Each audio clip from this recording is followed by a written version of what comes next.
recording. Are we good or are we evil? Define evil in this situation. Are we talking 500 cigarettes? 500 cigarettes is pretty evil. That's fair to say. But you know what's even more evil than that? What's even more evil than 500 cigarettes? 499. So one less would be more evil. I guess because it's not a nice even number, it's 499. It's by the way, you gotta stop at 499. You gotta stop there. Listen, little Billy, your grandfather died of lung cancer, but in the most lamest way possible. Not by 500 cigarettes, by 499 cigarettes. It's like he was almost there.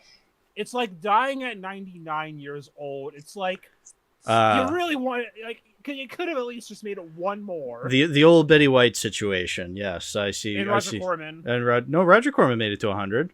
No, he was 99. That's right. Yeah, you're right. It was 99. We made it a big deal because Kissinger made it to 100. But yeah, Corman. Oh no, wait, he was 98. Ooh, one less. Corman. Yeah. Okay, no, fair enough. But hang on, let me check something real quick. Okay. I have to check something real quick. That's the number of bottles of rum on the wall. Okay, he passed. He made it. Who made it? Made it past. Oh, Mel? Gene Shalit. Oh, Shalit made it. Yeah, I think Mel. Yeah, Gene Shalit made it to... Gene Shalit is currently 100. Okay. Gene Shalit made it, baby. He's still kicking. Still going. As of recording June 6th, 2026. Oh, at 2:38 p.m. Eastern Standard Time. Oh yeah, I just realized it's 666 today. Okay. Well, wait, is today D-Day? Is today D-Day? That's embarrassing. I should know this. June 6th is D-Day, right? D-Day. Yeah. Okay. Hell yeah. Today is also D-Day. USA. But we're not talking about American stuff today. We're talking about Sinbad stuff today. Listen, folks, I know... Sinbad stuff made by Americans. Listen, folks, I know this is too many movies. I know we're still in the middle of Star Wars summer of Star Wars. DVDs, Blu-rays, even the occasional VHS tape. There we go. Intro out of the way. Ketchup, William, hello. Hi. Listen... I know we're still in the middle of Star Wars summer. I swear to God, we'll get back to it. Listen, Ben's busy away at war, okay? That's where he's at. He's at D-Day right now. Yeah. And the D stands for Czechoslovakia. Now, listen, I really wanted to talk about the Sinbad collection I have that's been collecting dust for years. Well, that's not true. I wasn't the one who said this. I think it was William one day was like... It was me seeing Ketchup watching the Sinbad movies and said, "Hey, Hal!" Yeah. And then I made a group chat so he couldn't say no. Yeah, well, that's true. That's the secret, folks. You got to make a group chat, and then I literally can't say no. It's a power move. Yeah, it really is a power move, the group chat. Though, to be fair, there are Star Wars connections we can make. That's true. There's a lot of Star Wars connections. There is like a very blatant, explicit one in Eye of the Tiger, believe it or not. It's the Eye of the Tiger. It's the Star Wars connection. So anyway, all right then. Before we get to Eye of Tiger, let's go backwards to the seventh voyage. Now, riddle me this, Batman. Why is this called the seventh voyage of Sinbad when it's the first of a trilogy?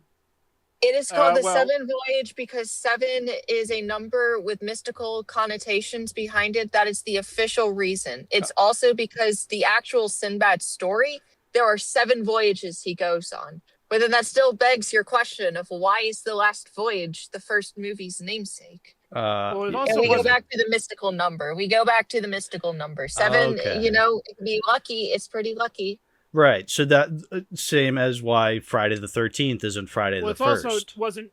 Yeah.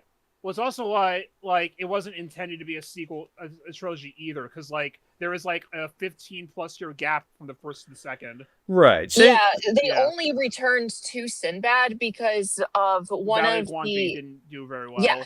That one did bad, so they're like, okay, well, Sinbad's reliable. Let's do another Sinbad movie, and then it turned out to be a big hit. And I believe Paramount, they were like, hey, do another one, and they were like, it was okay, Columbia. Another one. Columbia. Yeah, it's the logos do look similar to me. all three DVDs say Columbia Pictures on the spine, and I look at the backs. Yeah, all Columbia Pictures DVDs. Yeah. Sony's responsible for the 4K coming out in July as well. The book I have will go in like some behind the scenes details on these later. Yeah, spoiler alert, William has another book. Listen, you need to educate us, William. We can't all just be movies up in too many movies. We got to have some education. Yeah. The book in question that I have is Harryhausen, The Lost Movies by John Walsh. It is largely about the cutting room, either things that didn't make it into the final cut of the movies that came out, but also largely movies he never actually got to make. Spoiler, there was a shit ton of them. There's also movies that he was offered the position in, but he turned down. Like, for example, one movie he was offered to do the effects for was a little-known film called Empire Strikes Back. Never heard of it. You know, did not know that was a movie. Maybe I should check that one out this summer. Yeah, he was offered the role of it, but he said that the Ray's thing apparently was that he wants to literally like get into the nitty-gritty of a movie, that if he's doing it, he is doing it. So like he doesn't want to be like a journeyman, just say, "Hey Ray, do a couple of shots for us." He's not going to do that. He wants to really get in there and design everything for himself. So he turned it down, and that's when Phil took over. He is credited for all three of these Sinbad movies for writing, so that makes sense. Yeah, he did. He came up with the script. Right. The first movie was envisioned by Ray being like, "I want to make a skeleton fight someone, but who could fight a skeleton? Why? Sinbad. It has to be Sinbad." Yeah, like that's the crazy thing. Ray Harryhausen isn't just a stop motion animator. He was a stop motion animator with clout. He was the one who got to decide what movies were getting made for him. That is the power of Ray Harryhausen. You gotta understand, this guy was like one of those bulwark animators that pushed special effects forward. Yeah. We wouldn't have Star Wars without Ray. Correct. That's why like basically every major filmmaker from that era adored Ray. He was like the big guy, like just pushing the medium forward, and like even today he still gets like acknowledged because like he was the one who basically perfected that art form essentially. Like Monsters, Inc. obviously pays homage to him in The Restaurant. That's a big one. And stuff like that, yeah. Like Phil Tippett would have looked up to him. And it's also like, you also go down the lines, like Ray himself was trained by Willis O'Brien, who was basically the pioneer of the entire format. Yeah, what did he ever do? King Kong? Yeah, such a nothing movie.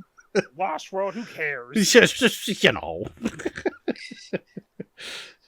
Yeah, basically all we're saying is, what a legend Ray Harryhausen was and is. I mean, you know, even though he's been dead, he's been dead for over a decade. Yeah, but like his movies still resonate. Because look, I had never given these movies a second thought before watching them, and we'll get to the other two. You know, they're very videos, but I should also note, because like going through the book, there are also some other Sinbad movies he wanted to make that didn't happen. Right. Yeah. So we'll get to that later. Yeah. But wouldn't this world be a better world if we got to see Ray Harryhausen's John Carter of Mars? Yeah. I agree. Yeah, absolutely. Conveniently for everyone in the room, I actually watched all of the short demos that were made available on YouTube that were part of the weird 4-hour-long documentary DVD that unfortunately I do not possess at this moment in time. And there's some really cool stuff in there. A lot of it is some of it is him trying out some techniques that he would use in later movies. One of them is a demo for a War of the Worlds adaptation that he wanted to get made and didn't get picked up. Yes. And it's fucking awful that it didn't get picked up because the 2 minutes that he shows of one of the aliens exiting out of the flying saucer thing, it's probably the best piece of Harryhausen work that I've seen in anything. Wow. And just makes me go, man, we really missed out on something. Yeah. Do you want to read the blurb they have of that in here? Because they do have a section on here of that. Yeah, blurb away. Please. Blurb away. We get back to that real quick. Hi, Mighty Joe Young. There's War of the Worlds 1949. We do have some nice concept art here. I believe that's an image of the stop motion effects. Oh, that's nice. I should probably take pictures of these, but this actually goes on for a couple of pages. This is one of the bigger writings. It goes on for like over 2 pages. Of all of Ray's unmade films, this project prompts some of the most questions. He was a big admirer of H.G. Wells. He also wrote to Orson Welles, but never got an answer. That's funny. Well, he ate the letter.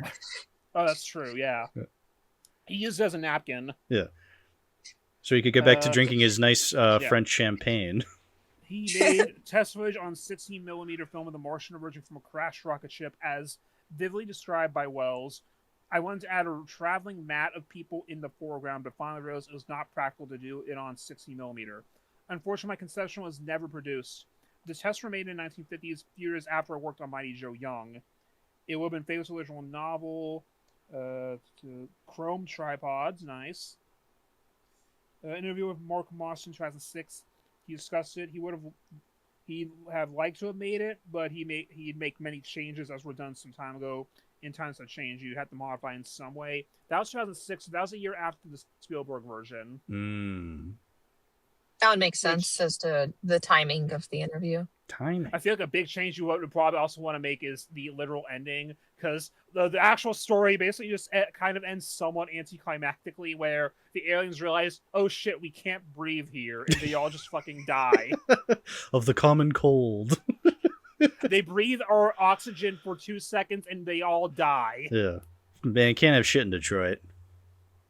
They just didn't think that far ahead, you know? Ray's design for the alien invaders was as close to as Wells' description as possible. They had large heads, bulbous eyes, and gill-like jowls. Yo, when was the last time you heard the word jowls?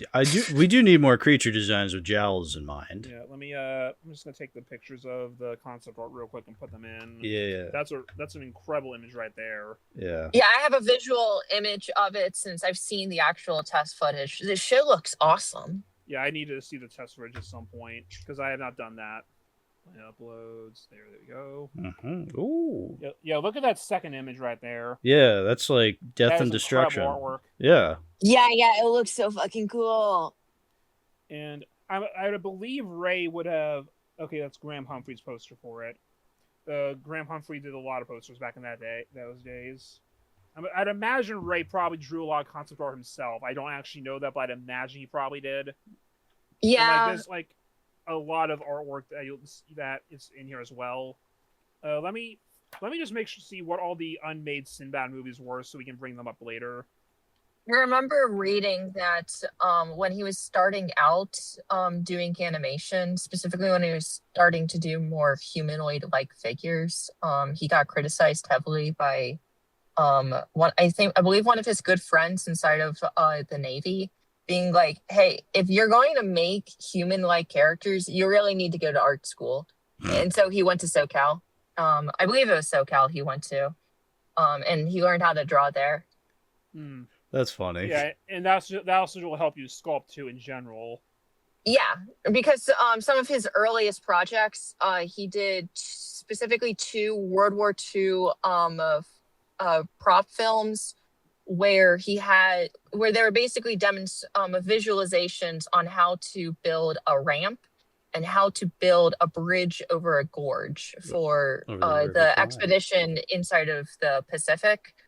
And in those, the characters are simply just the actual pieces and parts of the ramps and the gorges and the tanks and whatnot. So it was very much an experimentation of the time. It looks incredible for the time being, and given how this was one of the first projects these were some of the first projects Ray worked on. But there was no humanistic elements to it. Yeah. I think a big thing is like Ray's animation is just so smooth compared to what came before, because I'm never gonna dunk on Willis O'Brien, but you compare the animation on Kong himself to Ray work with Willis on Mighty Joe Young. You look at Joe and it's so much smoother. Yeah. It's a big jump up and then just gets better from there. Yeah, it's a different set of skills. He just honed those skills perfectly and just advance the art form. And frankly, I would argue that until very recently, I don't think anyone's really been able to top what he's done. Yeah, no. I mean, well, I can't really think of any movies that use special effects to the same degree that Harryhausen did.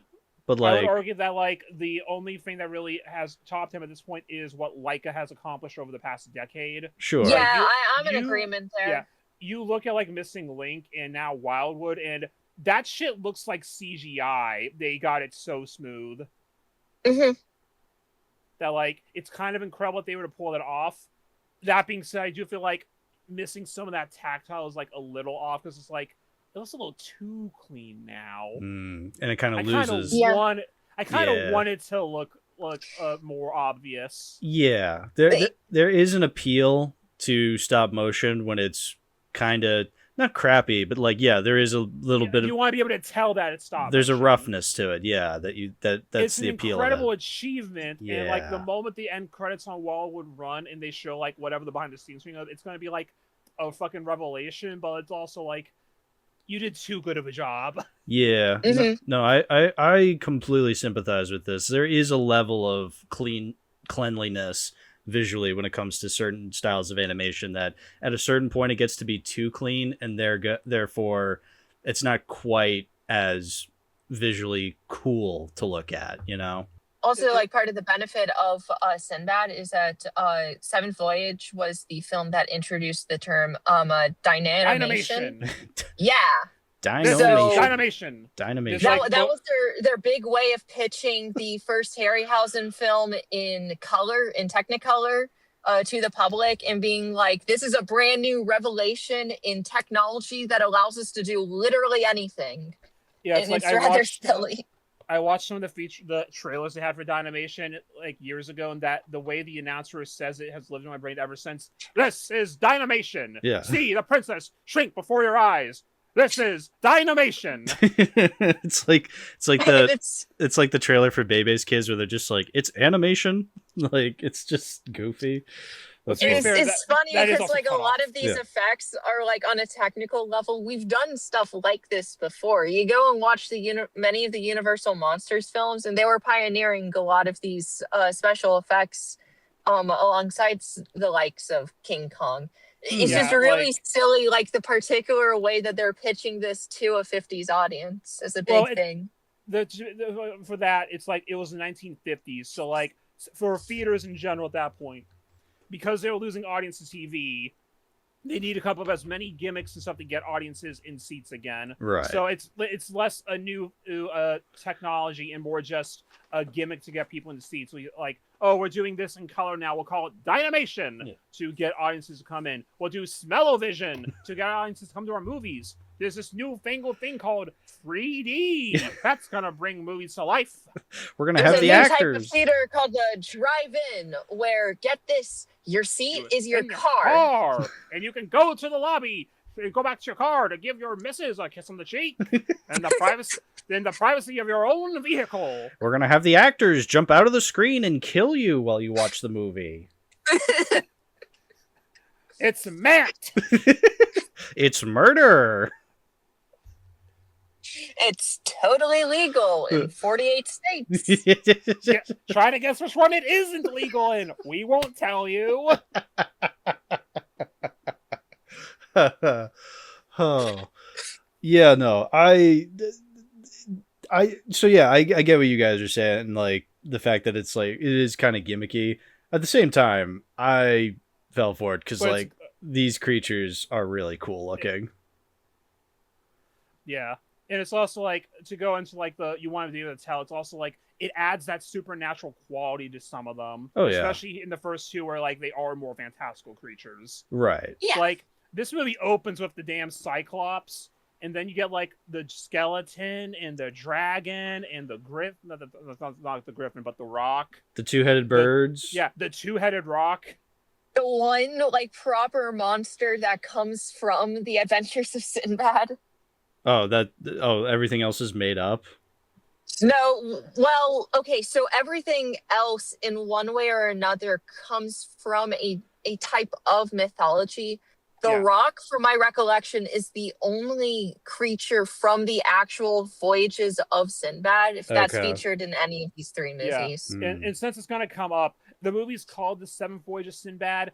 This does not at all adapt the Seventh Voyage in any way, shape, or form. It adapts like the 3rd and the 5th one, basically, right? The 5th and the 7th one, it utilizes elements of. It's the 7th Voyage is the only one that makes any real attempt to actually like pay homage to the source material. Yeah, it's a mishmash. Yeah. So like we gotta remember that Sinbad is used here because he's a character that is a recognizable name. And has this iconography attached to him where he's a sailor who goes on adventures. It's kind of like how you'll look at a lot of films released during this time period and you'll see a lot of Hercules movies. And it's because you got this strong son of Zeus guy who has to go on a bunch of labors. So a bunch of his own adventures. And it just opens up the way of easy stories. People know the name Hercules. You can kind of do whatever you want because most audiences don't actually know what the labors of Hercules are, or Heracles more accurately, but who the fuck cares? Hercules. There's also like a lot of Tarzan movies around that time too. I think they're like a fair amount of Robin Hood. You're just taking a known character and making an original story with them.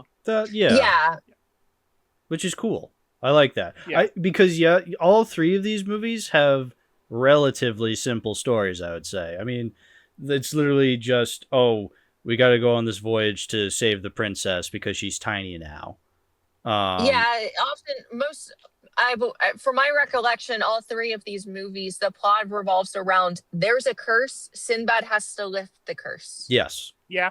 Yeah. Basically. Which is great because then, the meat of the movie is them going to all these different areas where they come across really fantastical creatures. I mean, the creatures themselves, all 3 of these DVDs feature the creatures like very prominently. It obviously shows Sinbad as like the main draw. You have each movie's Sinbad kind of on the front cover, but then underneath But then you have a Cyclops peering over the top of him. Underneath, but still, yes. And then, Eye of the Tiger has the troglodyte. Golden Voyage has the 6-armed statue. It's not just Sinbad, it's the creatures themselves. The Harryhausen creatures themselves are also the advertising for these movies. By all accounts, these films are a form of creature feature. I mean, they're less so horror and way more adventure movies, but even such, the creature is the selling factor of these films. See that? Well, that's what King Kong was. That was a creature feature that you go on a big fantastical adventure. It's about them going to Skull Island trying to film a movie, and they just happen to run into a bunch of dinosaurs and a giant gorilla. Mm-hmm. Yeah, you bring up a good point bringing up adventure, because these are definitely unequivocally adventure films. And I feel like that is kind of a genre that's been kind of, it's kind of, lost, more like homogenized into like, homogenized, however the fuck the word is, into like superhero movies or like action movies. It's always action adventure. And everything nowadays is an adventure movie in one way or another, because that word is just, it's a flexible word. Yeah. When I think of adventure, I really think of like a very particular type of person going on this particularly fantastical quest that in some way is grounded in a level of reality. We're talking like your Mummy remake, your Indiana Jones, Mm-hmm. That's the kind of adventure film that I think of. Yeah. But then again, you can also say that like Shang-Chi is technically an adventure movie, and it's like, I mean, sure, I guess. I guess, Mission bro. Impossible movie. Yeah, those movies. I'm not trying to diss Shang-Chi per se. It's just I don't really look at that as an adventure movie. No, but like, the Avengers movies like, are they action go to different adventure. places, but like the point. Yeah. It's like they're not. The point is they're going to try to like beat this villain. They just so happen to have to go to different places too. Like, I guess we could argue that Looney Tunes Back in Action is an adventure movie, but like, who are we trying to kid? Right, exactly. Mm-hmm. No, I would say these movies are great because for the first time in a while, I feel like I was watching an actual swashbuckling adventure. I would describe these movies as swashbuckling, and I was very excited to say that. Like, what a great word! What a great word, swashbuckling. We need to bring it back. Oh yeah.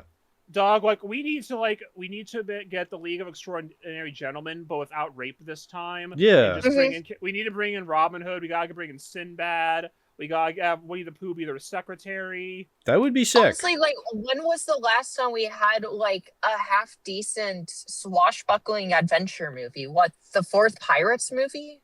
Third I Pirates guess movie? that was probably the last one. First Pirates okay, movie? the fourth one had some good elements to it, you know. I think the point is the Pirates movie is like the last bastion of that, and there hasn't been anything really since. It's like the genre kind of died in the 80s and 90s after it came back with Indiana Jones, and it's the likes of that. And even Indiana Jones coming back hasn't brought those back because, well, those Indiana Jones movies were terrible. Well, because I've said this before, but like Indiana Jones, it's like they should have James Bonded that thing. It should be like anthology adventures with like you just like have a cycling leads, like, okay, these three were the Harrison Ford ones, now you have another guy doing it and just keep going to different adventures. 100%. Yeah, but it's like we're gonna make 3 of them, and then we're gonna make the next 2 legacy sequels for nostalgia bait purposes. Yeah, and partly also because it's like, you know, Lucas was insistent that only a Spielberg could do it, and then Spielberg got really busy after Last Crusade, and then he was able to finally come back like a decade afterwards to do Crystal Skull, and everyone hated it. So he was like, all right, I give up. And then Lucasfilm got sold, and then there was like a bunch of production issues on getting the 5th one made, and even then it was kind of a little late. And then it got even worse. What they really should have done is just do like a continuation of Young Indiana Jones, but like actually push that shit nowadays, instead of just being like, hey, for the folks who remember that show came out, look, we're bringing it back. That wouldn't have been terrible. Yeah.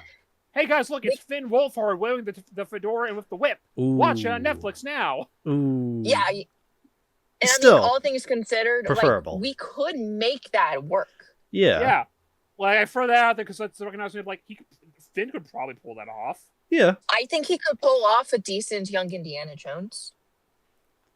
Well, maybe he could have a couple of years ago, but I think he might be getting a little too old at this point. But you know, he's like in what, like his 40? early to mid 20s, I think. Yeah, he's like what, 86?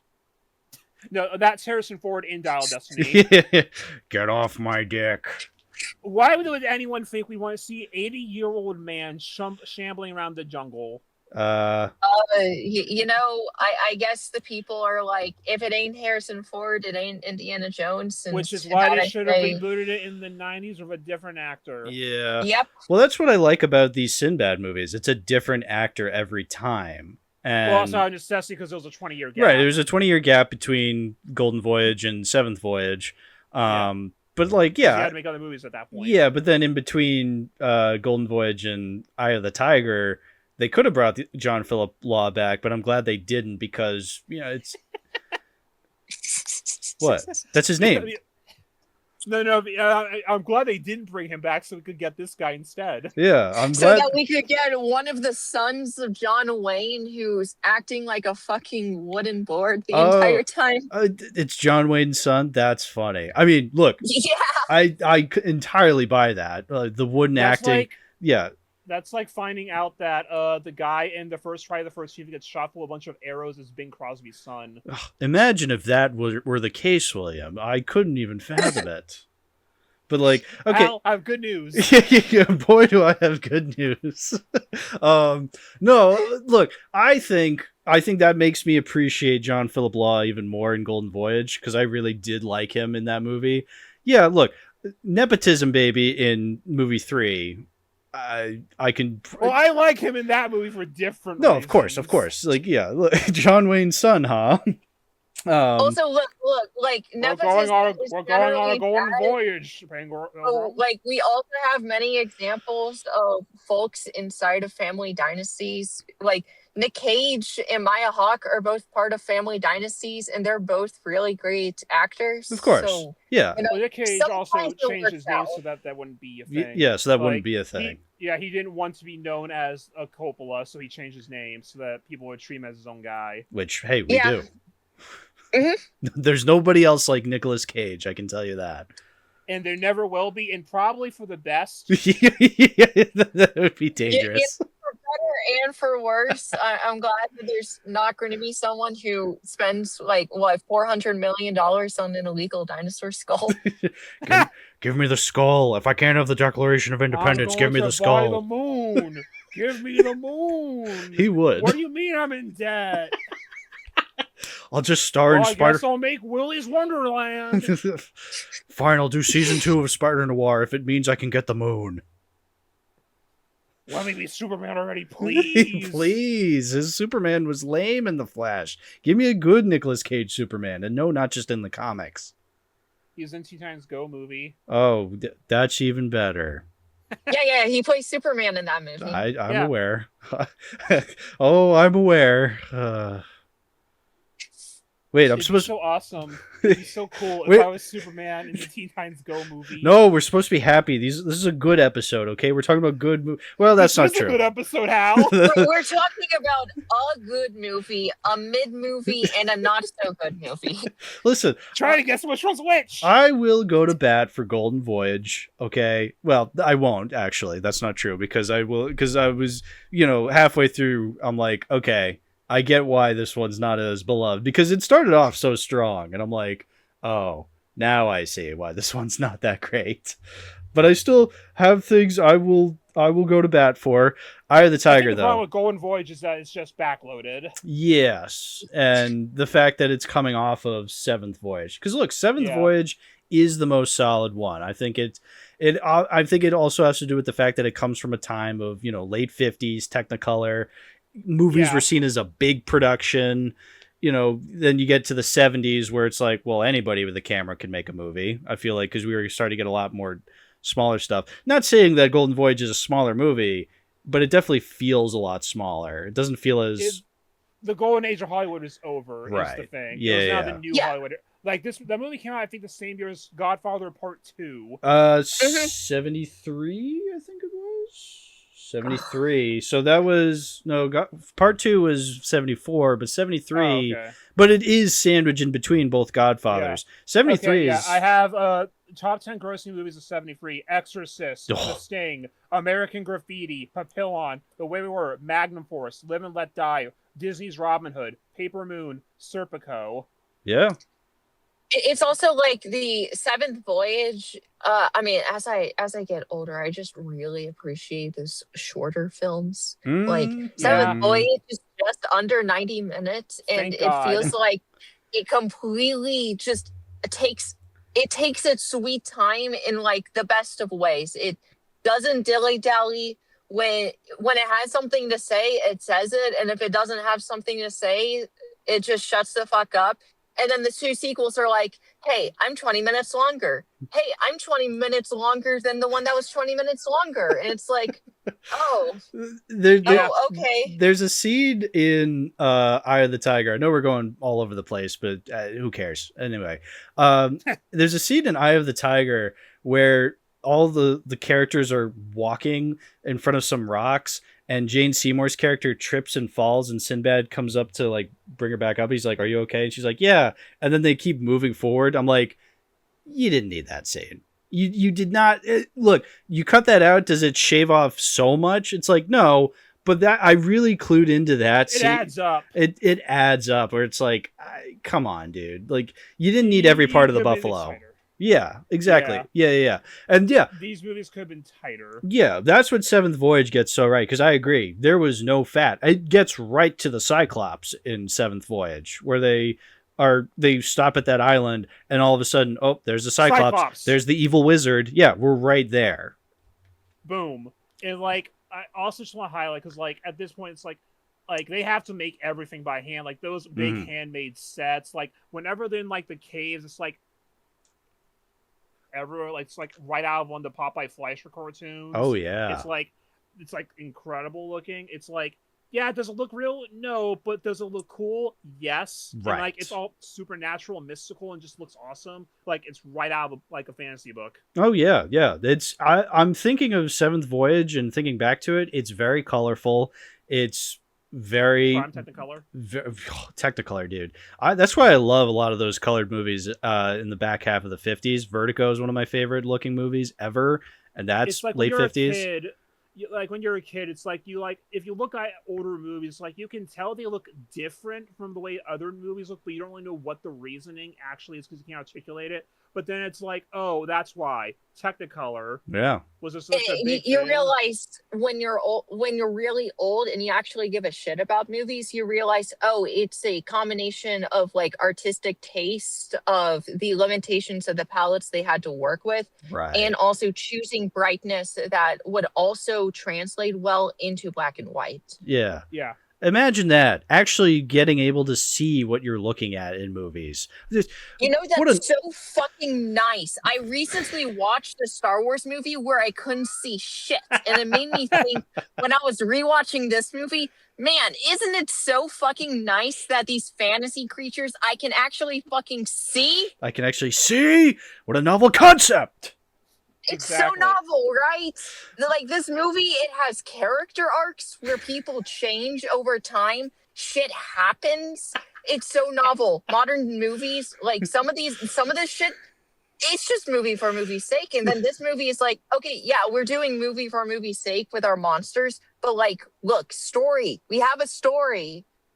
And it's like, I love that. I love that. It's so nice. Yeah. Yeah, the characters do change. One of the ladies turns into a four-armed snake person for a couple of minutes, and it rules. Yeah. She almost kills herself. Yeah, it's great. She kills herself. She almost kills herself because she can't handle the snake.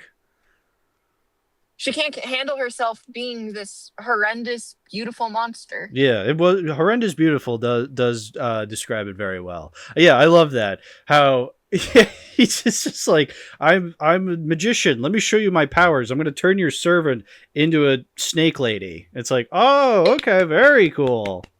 It's also wow, a little magician, silly. you're so cool. Tell us our fortune. Oh, I'm sure it'll be great. You're gonna go to war and kill each other. That'll be $50. It's also a little silly. I can't really comment a whole lot on this at this moment, but y'all probably could. The snake woman inside of Seventh Voyage in particular, it would actually get cannibalized for Medusa in Clash of the Titans many years later. That happens. Like Maijo Young's armature was the King Kong armature. Mm-hmm. I would imagine some of the skeletons used in Jason and the Argonauts were also used in the other movies, like used in these movies. Well, like, the one skeleton used inside of Seventh Voyage would then get replicated and used inside of Jason. Okay. And then the skeletons that appear in the sequels are the ones that were featured in Jason. Okay. Yeah. Well, and like the sequence in Jason happened because of the skeleton sequence in this one because it was so popular. Jason. Yeah. Jason. And more specifically, it was a combination of audiences received well to the skeleton scene, and so producers were cool on it, and that allowed for that scene to happen in Jason, because we're not talking about Jason in this episode, but like the skeleton thing doesn't happen inside the Argo story, but Ray just really likes skeletons, so he included it inside the movie. Man of the people. Man of the people. Slams fist on table. No, we're putting the skeletons in the movie. Anyway, here's a picture from the concept from the Seventh Voyage of Cyclops backshots. Fuck yeah. I get to look at this for the next couple of minutes. Yeah, so there was supposed to be a second Cyclops at one point that they were gonna fight. Okay. Yeah, no. I'm glad we got the dragon and the Cyclops instead. We got a dragon instead. Yeah, unfortunately, we got a dragon. Look, instead. It's a fantasy movie. You gotta have a dragon in there, okay? Also, a very fun fact is that Charles Schneer was definitely afraid of snakes. So there was supposed to be a sequence with a giant snake in this movie that Charles said no because he was terrified. Oh, he was okay with the snake woman, but the fully fledged big snake. The actual big snake. It's a different thing, right? Like the actual snake itself, it has the fangs, it has the tongue, and then with this one, the snake woman, she has tits, so it's very different. I can't jack off to this. It's just a giant snake. All right, Charles, if you say so.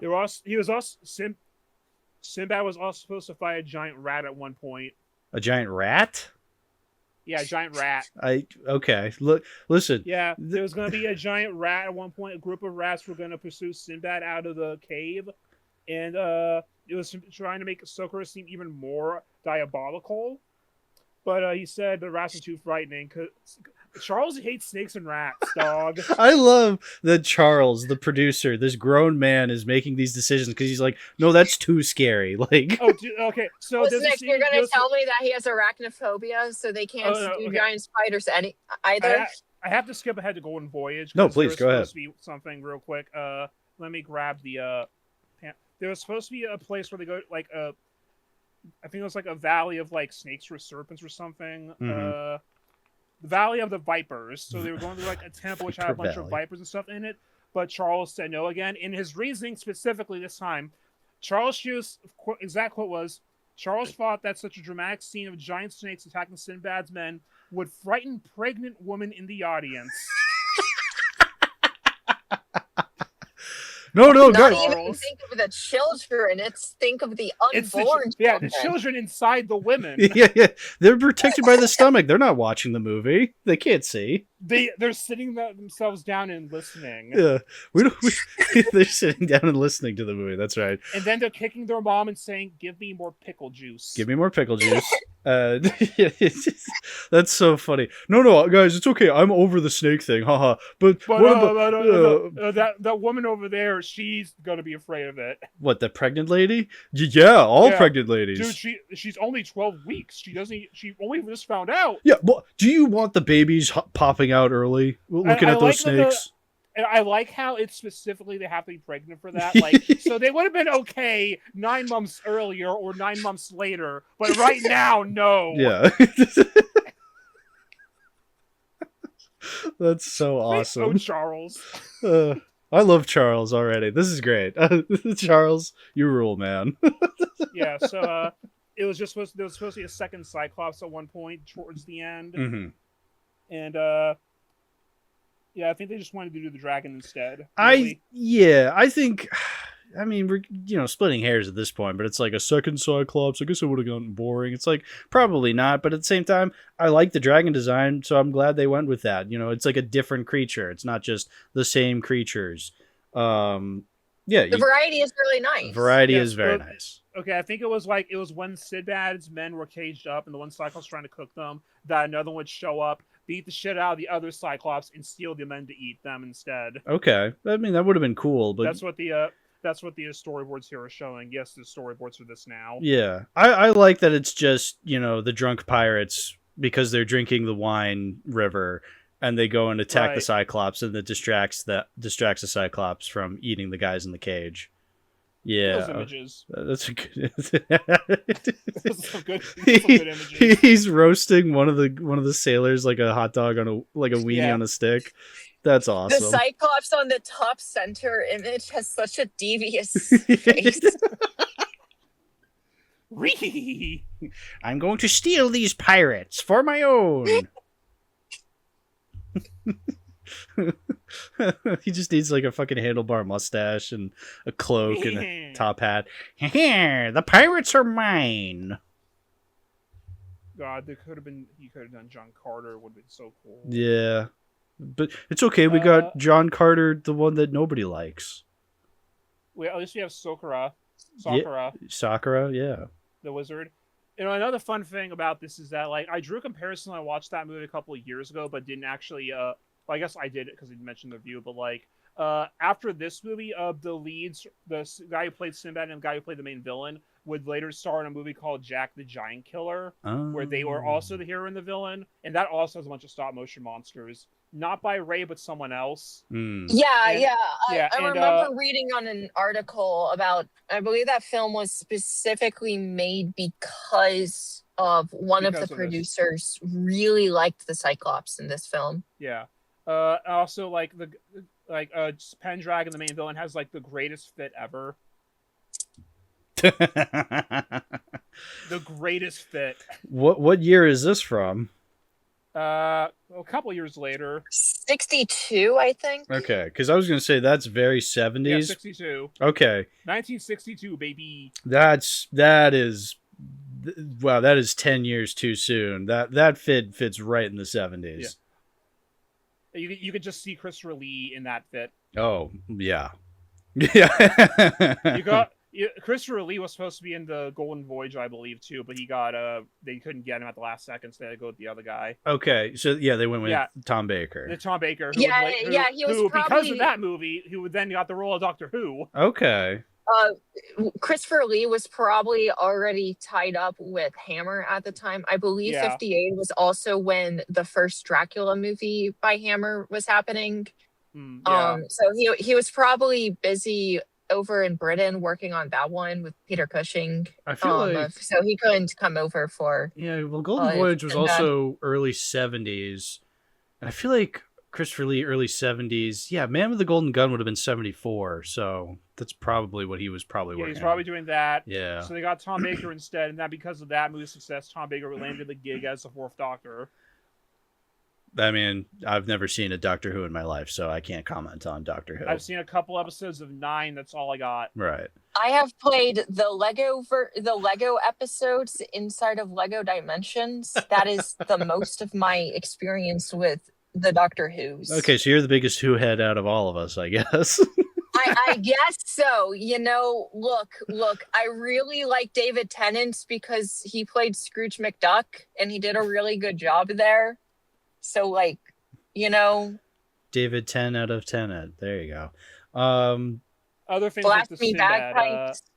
So the main plot is that the evil wizard guy throws a temper tantrum and shrinks the princess down to force him to go back to his island with him, so that he can continue his nefarious deeds to get the lamp. Yeah, which honestly, I don't understand why they didn't just give him the boat and sailors. I get it. I guess I kind of get it where they're just like, no, it's too dangerous. I want to marry my wife. Yeah. Well, now your wife is small. Go with me. Okay. Now you'll have to have a small wedding. But also, I know it's probably just a simple camera trick, force perspective and stuff, but the actual effect of her shrinking down, is actually pretty damn well done. Yeah. Yeah, because it's you just see her arm growing smaller while the bed remains the same. No, that is a really cool effect. It's one of those things where you get to a point where you understand exactly how the movie is made, and yet you're still there sitting down going, amazing. Yeah. And it's entirely genuine emotion. You know how it's done, but you applaud the execution of it. It's you like being aware of it because it invites you in. So it's hey, if we did this, so can you. Right. That's how you get more people into making movies. Specifically the scene with the princess, the shrunken princess trying to free them from the cage. I know exactly how they did that, and yet it's still a really impressive shot in my mind. And the way in which they juxtapose her small scenes with everybody else being big and then her being tiny, it still feels very believable that she's still the same size in both of those scenes, even though I know she's not. Right. Yeah. Okay. We have a gap in conversation. What else should we talk about? Seventh Voyage. The music. So I was I was doing some editing this week, and what I like to do is I like to listen to Spotify, and I mean recently I've been listening to a lot of Star Wars music, but this time I decided to listen to some Sinbad music, and Bernard Herrmann, man, it's pretty good. The opening theme of this movie is probably actually just one of my favorite movie songs. It's the perfect adventure theme because you have that big bombastic opening in that part, and then there's that small interlude in the middle that's going through you're sailing on the seas and everything's mysterious, there's fog everywhere, and then it clears and boom, now there's a Cyclops. Boom, Cyclops Island. It's that great of a post Hitchcock kind of golden age Hollywood style of you can tell and you can hear the music, but it's also perfectly fitting of the scene and it doesn't distract you. Because it's important for us to remember that before Hitchcock, the general rule of film score was you're not supposed to really pay attention to it. It's supposed to be there to complement everything else, but you're supposed to be paying attention to the dialogue. A movie is supposed to be like reading a book with your eyes and ears. And then Hitchcock comes in particular, and he's like, okay, but what if we also were able to hear the music and the music was really good? Yeah, because you can. And then from there, people are like, well, you know what? This Hitchcock guy, he's kind of got something going on here. And so the filmmakers just started making that the norm of you're hearing the music. And so like when you got the skeleton fight going on, like you can hear the xylophone, the trademark skeleton music since the 15th century. And it's great. I'm so glad that that's just a thing that's been going on that long. Yeah, literally, like it has its roots in like 15th century Renaissance death celebrations, and it just kind of stuck. The 1400s, thank God. God bless the xylophone. You know, like, we can thank the plague for all of that. Thank you, bubonic plague. Thank you, rats. But, like, you might have killed off 2/3 of all of Europe, but you gave us skeleton xylophone music. I think it was worth it. You bring up Hitchcock, but it's also a worthwhile thing to bring up too, because Bernard Herrmann was a Hitchcock composer. Yeah, he did Psycho. He did Psycho. He was one of the guys who was there establishing new status quo of film score. Yeah, and like again, it's like you have like this Harryhausen movie doing that, and it's like the progenitor of like big film scores like this was Max Steiner's work on King Kong. Because like before that, films didn't really have scores, and King Kong was one of the first big ones to push a synchronized score. Yeah, I think for a good little while, King Kong was like the big exception to like all of the major rules of film scoring. It's always the stop motion monkey movies. It always ties back to the stop motion monkeys. Yeah. Listen, you have historical reasonings for loving King Kong, but also at the end of the day, big monkey. So, big monkey. Yeah. Big monkey. It's good that it can be both. It can be both. It can appeal to the lizard side of your brain and the monkey side of your brain. Both is good. Monkey. I will also say, with this being a golden age film, I do also just kind of find it a little bit silly that all the characters are like actually like trying to play the film off as these characters are from the region where the Sinbad story originates from. So like you'll hear the characters referring to God as Allah. Yeah. And I think it's a little humorous on like the whiplash of I don't expect that here. I mean, it's also unfortunate that there is like brown face going on here because it's a golden age Hollywood movie. Yeah. I was thinking about that actually, because like it's interesting that Sinbad, in the first one, he's just a generic white guy, like 50s white guy. Hello, it's me, Sinbad. And then as we were joking with Wayne Jr. in Eye of the Tiger, Sinbad is also Greg from accounting, where he's just like, hello, it's me, Sinbad. But in the middle, it's also especially because like in that, I know I'm kind of go off, but like I just want to bring up like that opening sequence with Sinbad and Eye of the Tiger. You have all of his crew members doing like the hardy pirate sailor thing. Yeah. We just got off this big adventure, right, Captain? And then just to me like, we sure did. It was great.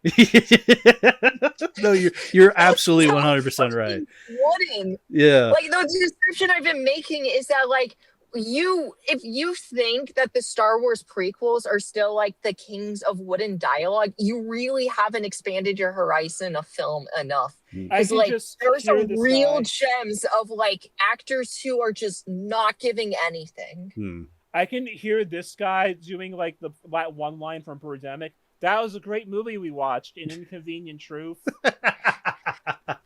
I think you're doing that. I also think that like those elements kind of make it so that like if we really want to sort of like draw straws here, Seventh Voyage is probably like the most respectful feeling of these three films to like the heritage of the Sinbad story of the three, which I think just lines up with the fact that it's the only one that even like makes an attempt to adapt stories from 101 Arabian Nights.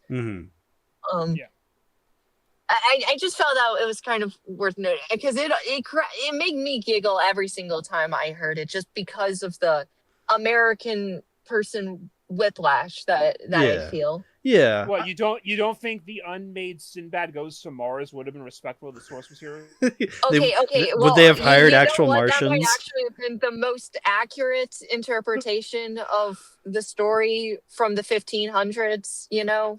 That'd be awesome, actually. Sinbad aesthetics and Mars, like that'd be awesome. No, anyway. Yeah, unused idea, 1978. Okay, yeah, all right, yeah. Let's get into this. I want to hear about this. He actually wanted. Yeah, he wanted to make that movie. I mean, look, I want him to have made that movie. I still would like to see extraordinarily it. dazzling artwork in this book has come from the most unexpected sources. This story has echoes of John Carter Mars, a novel that Ray wanted to option produce in 1959. Some might think this Sinbad project was a reaction to the enormous success of Star Wars, but in fact, Kenneth Kolb, the writer of The Seventh Voyage of Sinbad, had already been commissioned in early 1977 to work on story outlines. Yeah, it doesn't always come back to Star Wars. Ray thought the first draft was like a Flash Gordon serial and therefore not sufficiently original to invest in a feature film. Okay, and then a couple years later, guess what movie they made? Flash Gordon. So, in Egypt, the Caliph of Alexandra's daughter is kidnapped near a pyramid. Sinbad is sent to rescue her, and within the pyramid, he discovers that the princess has been spirited away to Mars. oh, When Sinbad arrives there too, he sees a planet overrun by giant moths and ruled by an evil queen obsessed with her search for the secret to immortality. oh. That sounds fucking awesome. Listen, There's only going to be a few Dynamax creatures, but there will be a free-armed genie, a Martian sphinx, a giant eel, and a giant man-eating plant, which have been cut from a mysterious island. okay, look, I don't often get FOMO when it comes to unmade movies, but I'm only human, okay? Like, oh. Look, all I'm trying to say is that this could have been the summer blockbuster version of Santa Claus Conquers the Martians. Ooh. Oh, dude, the concept art of this is awesome. You gotta post that. I gotta see Sinbad Conquers Mars fucking concept art. Because that sounds awesome. I would have loved to have seen how they would have, like, figured out how to get Sinbad to Mars. I guess from the sounds of it, they would just, the pyramids just have, like, transportation. So they wouldn't get in a rocket ship. They would get into, you know, it'd be No. See, one of the old theories of the pyramids, when they were still this humongous of mystery, is that there were actual theories that, like, the pyramids were like beaming up Scotty stations to Martian, like space Egyptian of right. afterlife catacombs, or like whatever. Stargate, right? Yeah. Okay. Bubbles, I see. Oh my goodness. Is that a titty I see? Oh, Yeah, it very well might be. hold on. I'm gonna That's crazy. cover you guys up with the pictures. Let me go through this. Oh my goodness. That first image. That first image, that's a titty? I mean, it's not the only time that a titty has been in Harryhausen films. There are naked women in Clash of the Titans. Yeah. I love G-rated titties. They're just in a bathhouse. It's fine. It's fine. It's not weird. No, this is really cool. Anyway, my point before we got into Sinbad on Mars, and look, I love the Sinbad on Mars. I was just saying, I think it was interesting that, again, Seventh Voyage and Eye of the Tiger have Sinbad with a very Americanized accent, but then in the middle you have Golden Voyage where he is trying to put on a bit more of a foreign accent. And I just thought that was interesting because, like, why in the middle there did they choose to do that? But potentially it might have been a case of they began filming the middle of Seventh Voyage at first. And so he initially tried doing the accent, and then they were like, okay, this isn't going to work. You can stop with this. This is tacky. Just do your normal voice. Well, I'm saying Golden Voyage, he has an accent the whole movie where he's just like, you're no longer a slave. And it's like, okay. Okay, so, like, in that case, it's probably a case of, like, they wanted to try a little harder with Golden Voyage. Right, yeah. I know with Ray and with the producers and such, they've like commented on Eye of the Tiger obviously being the worst of them and made the major excuse of, well, we had to make it really quickly. So I feel like we didn't really think through some things as much as we really should have. Yeah. Like, there's a comment on Eye of the Tiger in here about, like, how some of the stop motion, they didn't put as much character in as they would have otherwise because they had to, like, do it cheaper and quicker. Yeah. Which is weird because I actually thought a lot of the stop motion in Eye of the Tiger was some of the best so far. But I guess you're right, because now that I think about it, even though a lot of what the troglodyte and Kasim as a monkey, you know, a lot of that looked really articulate and looked really cool, but a lot of it was a little bit samey, and I think that is because of the editing.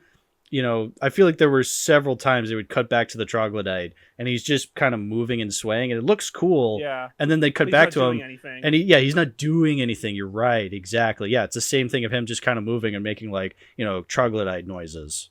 It's like the problem in a movie that neither of you have seen, 1993 Godzilla versus Mechagodzilla, where it's like that movie has the most Godzilla screen time in the entire series, but like there's so much of it that's just kind of him standing there. Right. And it's like, bro, if you're not gonna do something, go away. I'd rather the movie be shorter. Yeah. Yeah. It's quite unfortunate that Eye of the Tiger is the longest of these three movies by quite a decent margin. And yet it's also easily the most flatly shot and directed of all of these. It's probably objectively the best looking dynamation of these films. But at the same time, it's definitely got the least going on. Going on. You're right. Yeah. It's also Golden Voyage for me was a big slog to get through. But then when the climax happens, I'm really getting into it because they really go ham with the presentation of the monsters in the climax. Mm-hmm. And like the set too is also really cool. Yeah. Yeah. Like the way that they beat the villain at the end, it's kind of funny, but just like the fucking blood geyser that happens. Oh. Mm-hmm. It's also like one thing that is that the movies kind of get a little less fantastical as they go on, because like the monsters in this one, it's like the Cyclops, the Snake Lady, the Dragon, the Skeleton, the Rock. You go to Golden Voyage, you have a Griffin, you have the one-eyed Centaur, which I have a toy of that somewhere. Don't worry about it. You have the flying little demon guys, and then you get to Eye of the Tiger, and it's giant walrus. A tiger. I can't remember. Help me out here. Eye of the Tiger is the one with the Smilodon, the saber tooth. Yeah, yes. the tiger. Well, so is that why it's called Eye of the Tiger? Because I was thinking about this earlier. I'm like, why is this called Eye of the Tiger? Because I thought, maybe that's the MacGuffin. All about the throw of the fight. I was going to make that joke at some point in the episode. I'm glad you did though. But because I guess maybe because the fucking witch lady every time she does something witchy, her eye the screen stops, pauses, and her eyes turn into tiger eyes. And I thought, okay, does she have the power of the Eye of the Tiger? But then it's never really. I don't think it's ever said in the movie Eye of the Tiger. I think I don't. They picked it because it sounds cool. It is, but I was thinking like maybe cool. Eye of the Tiger would be like a MacGuffin in the movie, but it never is. Like they're there to the whole plot of the movie is to get the guy to turn back into a human from being turned into a monkey. Mm-hmm. I just now noticed because I have like my box set here, it turned upside down. And we were mentioning how like the line between like Rey to Star Wars, literally the pull quote on this Blu-ray box. Rey has been a great inspiration to us all in special visual industry. Without Rey films, there would have been no Star Wars. George Lucas. That's true. That's true. Yeah, literally, true. I just have a quote here from George Lucas saying, "No, Star Wars would not exist without him." Yeah. Since we also just mentioned of the fucking Smilodon, I'm also just going to say shout out to the movie dude. You really loved the Smilodon fighting of the homunculus, and I just want to point out I'm really glad you liked that fight. I was mentally asleep during it, but I'm really glad you liked the fight. I will say, like, there is like one point, like at the end with the saber-toothed tiger, that like when it's climbing the big staircase, that is probably like maybe like the sloppiest bit of stop motion because like it doesn't line up properly to the background. Which, granted, I don't know how you could fix that because obviously it's not physically on there, so it's just kind of like you kind of have to let it go. But like that's probably like the worst integration of the effects in. It's probably the most obvious example of we did not have enough time to really be meticulous with this movie. I will also say, like, I think like Eye of the Tiger may have like the worst lighting because like all of the night scenes are too dark. Oh well, because it's a lot of it at the beginning, especially is day for night, but like poor day for night, like really bad day for night, and yeah, it's really distracting. Yeah, and then I was commenting this while I was watching it. there's a lot of scenes where it cuts between them actually at the temple, them in front of a blue screen of the temple, and then them back in front of the temple, and it got really distracting after a while. Yeah. Well, it's like there's that one scene, like, all suspects me that, like, with the editing, and it's like, damn, like, they kind of couldn't do it anyway, but it's like when she throws the towel over top the monkey cage in that one shot where they're all there, it's a very clear, blatant cut between the blue screen stuff and the real set that just gets, like, happens, like, in mid-throw, and it's, like, super awkward. Yeah. Mm-hmm. You can very clearly tell that they had a very finite amount of time to film everything, and then they had an extra finite amount of time to edit everything together. And they realized, oh shit, we actually really need certain shots that we just didn't think about capturing, and we do not have enough time to recapture them. Yeah. Yeah. They were able to film the fucking Jane Seymour fucking tripping scene, but they didn't have time to film other things properly. Look, the tripping scene is insanely important, okay? I love it when movies have characters that are tripping. It's just, this is the wrong kind of tripping. I will say, like, one disappointment with this movie too is that, like, the whole movie, I was waiting for it. I was waiting for the big scene where they were gonna fight the Minotaur dude. Oh yeah. And then they don't fight the Minotaur dude. Oh, the Minotaur dude gets crushed by rocks, and that's it. Another Star Wars connection. Peter Mayhew. Yeah, Peter Mayhew. Yeah. Whenever it's not stop motion, it's Peter Mayhew. Yeah, which is cool. But you're right. Yeah, no, literally. They have the Minotaur, first of all, robot Minotaur. I mean, robot in the sense, well, I guess, yeah, robot, because it's an older word. Robot Minotaur in this movie. Cool. And yeah, he's like pulling the stone out to make a door to get into the temple. And then, yeah, he's just crushed by the stone. And I thought, oh, well, they're just going to lift that stone up and he's going to fight like the troglodyte later, right? No. He's just dead. It's like, what? It's like, damn. You built up this cool Minotaur character, and you only use him to row the fucking boat. Yeah. I mean, you know what? I guess maybe Ray was already thinking 2 steps ahead, and he was like, well, I'm going to use the Bowl of Crete inside of my Clash of the Titans movie. I might as well go ahead and have the model made and use it here while I can. I don't know. I haven't seen I Clash, guess, bro. so I don't. I can't wait for the Clash of Titans episode. It's gonna be great. Yeah, it's going to be great. I haven't seen it yet, but that's because it literally was the one major Harryhausen film that wasn't streaming, and I didn't get my Blu-ray until like a couple of days ago. And I'm going to watch it with the movie dude for the first time because he also hasn't watched it, and he also really likes watching the Ray films with me. And then my fucking internet went out, so I haven't been able to do that yet. Well, I hope you like it, because Clash is my favorite Harryhausen so far. I recognize that it's not the most amazing adaptation of Perseus, but then again, I think like Perseus is the greatest way of going about doing a movie where you have a guy just slaying a bunch of Greek monsters, because that's basically just his entire quest in a nutshell. He's just the guy who goes on a quest to kill Medusa, and then he happens upon a couple of other monsters and kills them. And that's all you need, baby. Mm-hmm. Baby. Because like when Maggie Smith died, we watched that in VC at one point that night. I remember that. Yeah. No, it was really cool to see. It was cool to see actually a lot of that, because I think that wasn't technically my introduction to Harryhausen, because we did do those Harryhausen shorts when we did a fucking 50 of the Greatest Cartoons VHS. And I'm sure you've seen clips. Yeah, obviously I've seen clips. If you've ever watched Malcolm in the Middle before, you've seen clips from Harryhausen movies in there. Right, and I knew all of Jason and the Argonauts. I recently watched it for real. Pretty tight movie.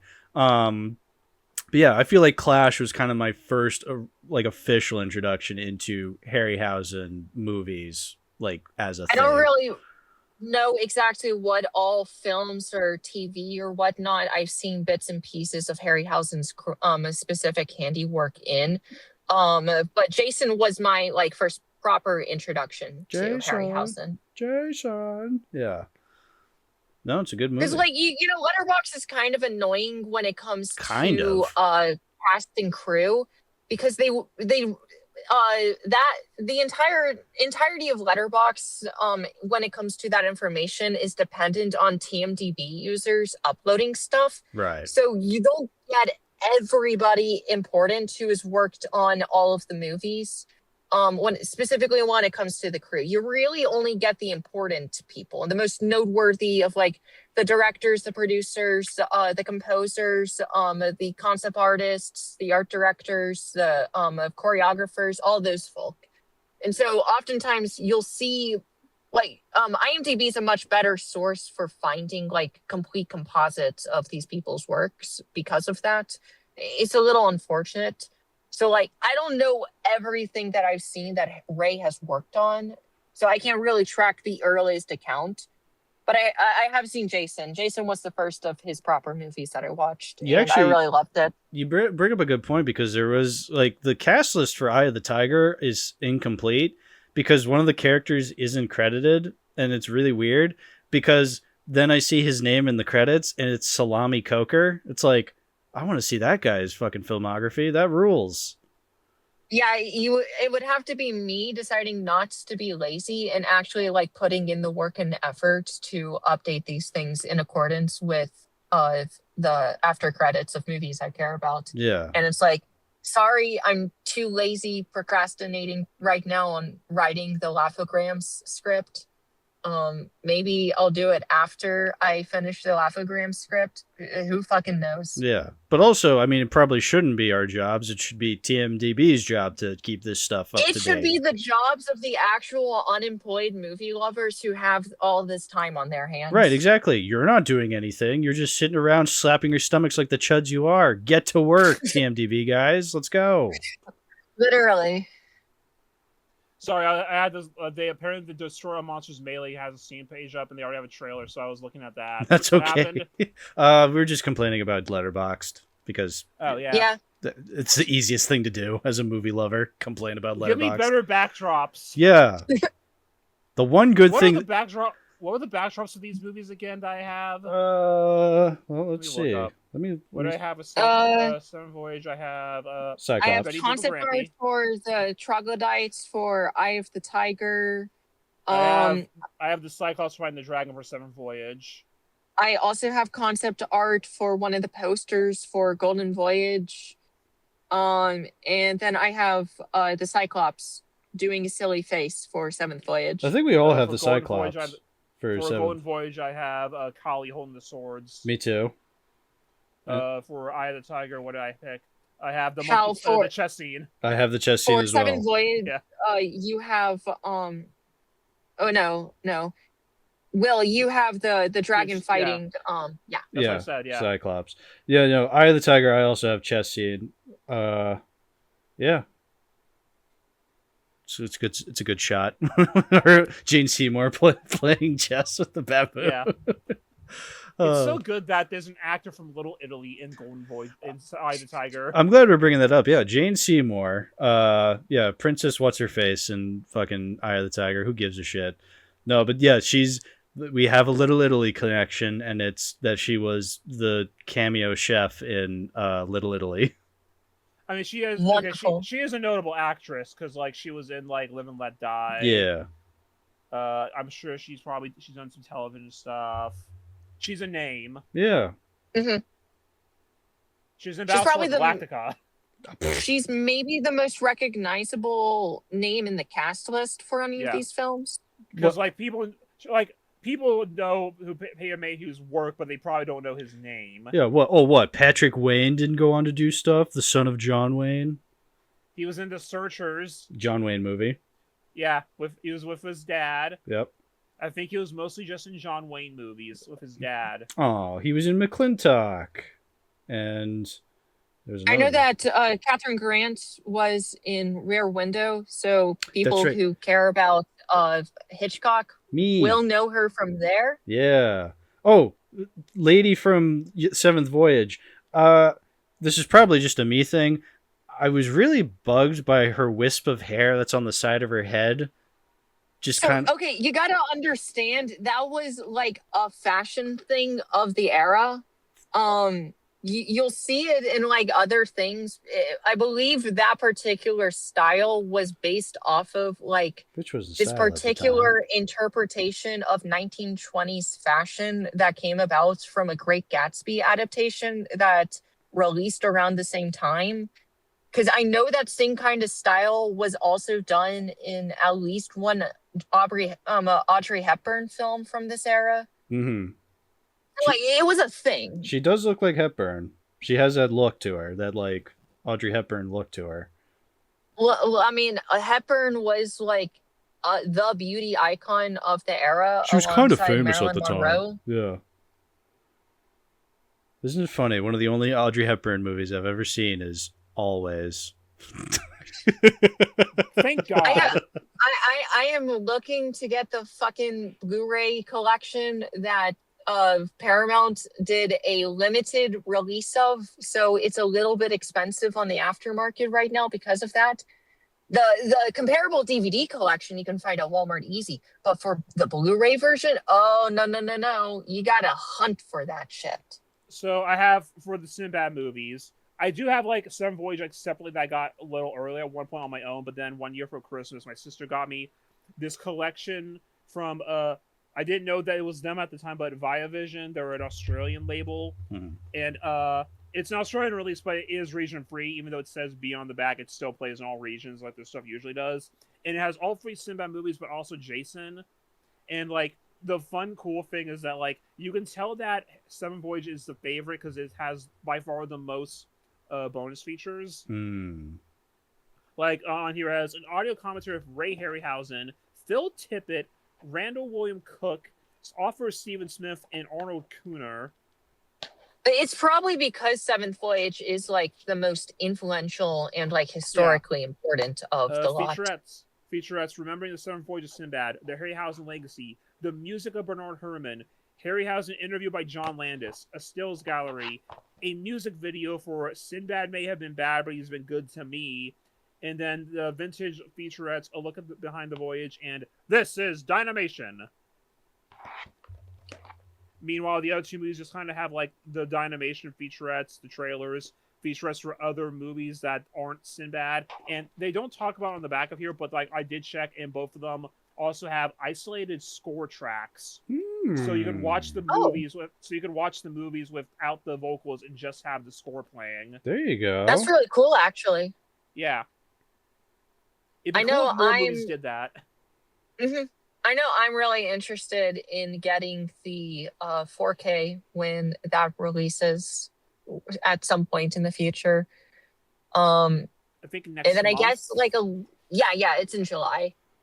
And then I suppose I'm confident that there is some DVD collection or some shit that has like the mountain, the mother load of old special features. That's and probably what that's I more have. of like a future thing.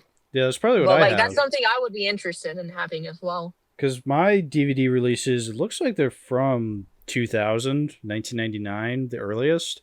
But yeah, they're all of them are widescreen. Well, Golden Voyage is interesting because it does that thing where it's like, oh, one side is widescreen, the other side is full screen, and I thought I put in the right side because it I guess DVDs used to do this where they're like side A, and then other side B, but like side A, even though it's labeled on the top side A, you put it in with it facing upward.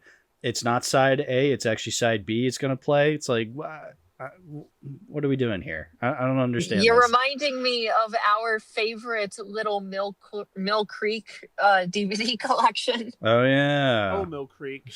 Thank you, Mill Creek. Everyone's sometimes favorite. Mill Creek is like sometimes they put an effort and it's great, and then other times they don't. Yeah. Look! This collection that I believe Hal also has. It's not great, but it was like $15, and it's got Lon Chaney. It's got Lon Chaney's face on it. Oh yeah, so. yeah. The classic. The 50 movie pack. 50 movie pack. Yeah, it's the 50 horror movie pack. Remember when I was gonna make that a series, and then we've only ever talked about The Terror? Yeah, it's mostly because like 45 of those films are like nothing burger, like 2 out of 10, 1 out of 10 to be garbage. Yeah. And then there's like the Opera 5 and Nosferatu. And Night of there's the Living Dead. Phantom, there's no Nosferatu, there's Night of the Living Dead, there's Metropolis, and then I think there's like 1 or 2 other noteworty movies Why that are like Metropolis? actually I good. forgot Metropolis is on there too. Why is Metropolis on? Why Metropolis? Uh, That's not a horror movie. I guess because Hitler liked that movie. I don't know. and that's the scariest well, part. by that logic, put Snow White in there. Put King Kong on there. Actually, is King Kong on there? I wouldn't be surprised if it was. Well, that's not- probably that's, not because that's King not public Kong domain is for 2 still more under years. copyright. Oh, Yeah. damn That's you, not public domain domain. for 2 Well, more you years. gotta understand, Universal's Dracula becomes public domain like Next in year. January. Dracula. Yeah, Dracula and Frankenstein are next year, baby. Next year, baby. Yay! Next year. I can't. So like we won't have to do the fucking loophole to do Universal's Frankenstein design on merchandise anymore. You can literally just do the Do it. design perfectly. I do love my neck bolts in my designs. And like I it's gonna be good when King Kong gets it, because then finally the answer to hey, is King Kong public domain will stop being yes asterisk and finally just be yes. Yeah, yes, asterisk. Yeah. It's kind of like how Tarzan is also yes asterisk, because you can adapt the entirety of all of the Tarzan novels so long as you do not use the character names. Incredible. Because- Thank you, Edgar Rice Burroughs. The books are in the public domain, but all of the characters are still trademarked. Because like the bit of King Kong is that damn novelization they made to hype up the movie. Because like that novelization was being made in conjunction with the movie, but it came out first, and then because they forgot it existed, it fell in public domain in the 50s. Yeah, it's kind of like with the Rankin Bass Rudolph the Red-Nosed Reindeer, where that's actually in the public domain because the copyright numbers They they fucked it up. So I think it has like copyright 1500 instead of 1960 whenever it came out. And I think the was the music, right? That's awesome. The music is still copyrighted, and I think technically speaking the characters are too, but the movie itself is not. How does that work? How am I gonna fucking steal this movie so I can just put it in an episode one day? The thing Well, you need to that's part of the understand is reason that people haven't copyright done is it. bullshit. Copyright is bullshit. Yeah. We know this from Turkish Star Wars. Copyright is bullshit. I will say that it is going to be really cool though with Dracula and Frankenstein, because like one thing that I'm looking forward to seeing is that those movies don't have scores.